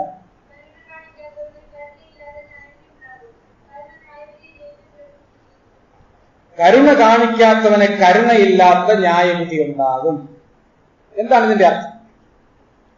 നേരത്തെ 15-16 വാക്യങ്ങൾ നാം വായിച്ചു. കരുണയുടെ ഉദാഹരണമായിട്ട് കരുണ കാണിക്കാത്തവന് കരുണയില്ലാത്ത ന്യായവിധി ഉണ്ടാകും. ആ വാക്ക് ശ്രദ്ധിക്കണം. ശിക്ഷാവിധി അല്ല, പിന്നെ ന്യായവിധി. It is not condemnation but judgment. ഇത് വിശ്വാസികളുടെ കാര്യമാണ് പറയുന്നത്. കരുണയില്ലാത്ത ന്യായവിധി ഉണ്ടാകുമെന്ന് പറഞ്ഞാൽ അവനെ ശിക്ഷിച്ച് നരകത്തിൽ വിടുന്ന കാര്യമല്ല. ഇതെന്താ ഇവിടുത്തെ വിഷയം?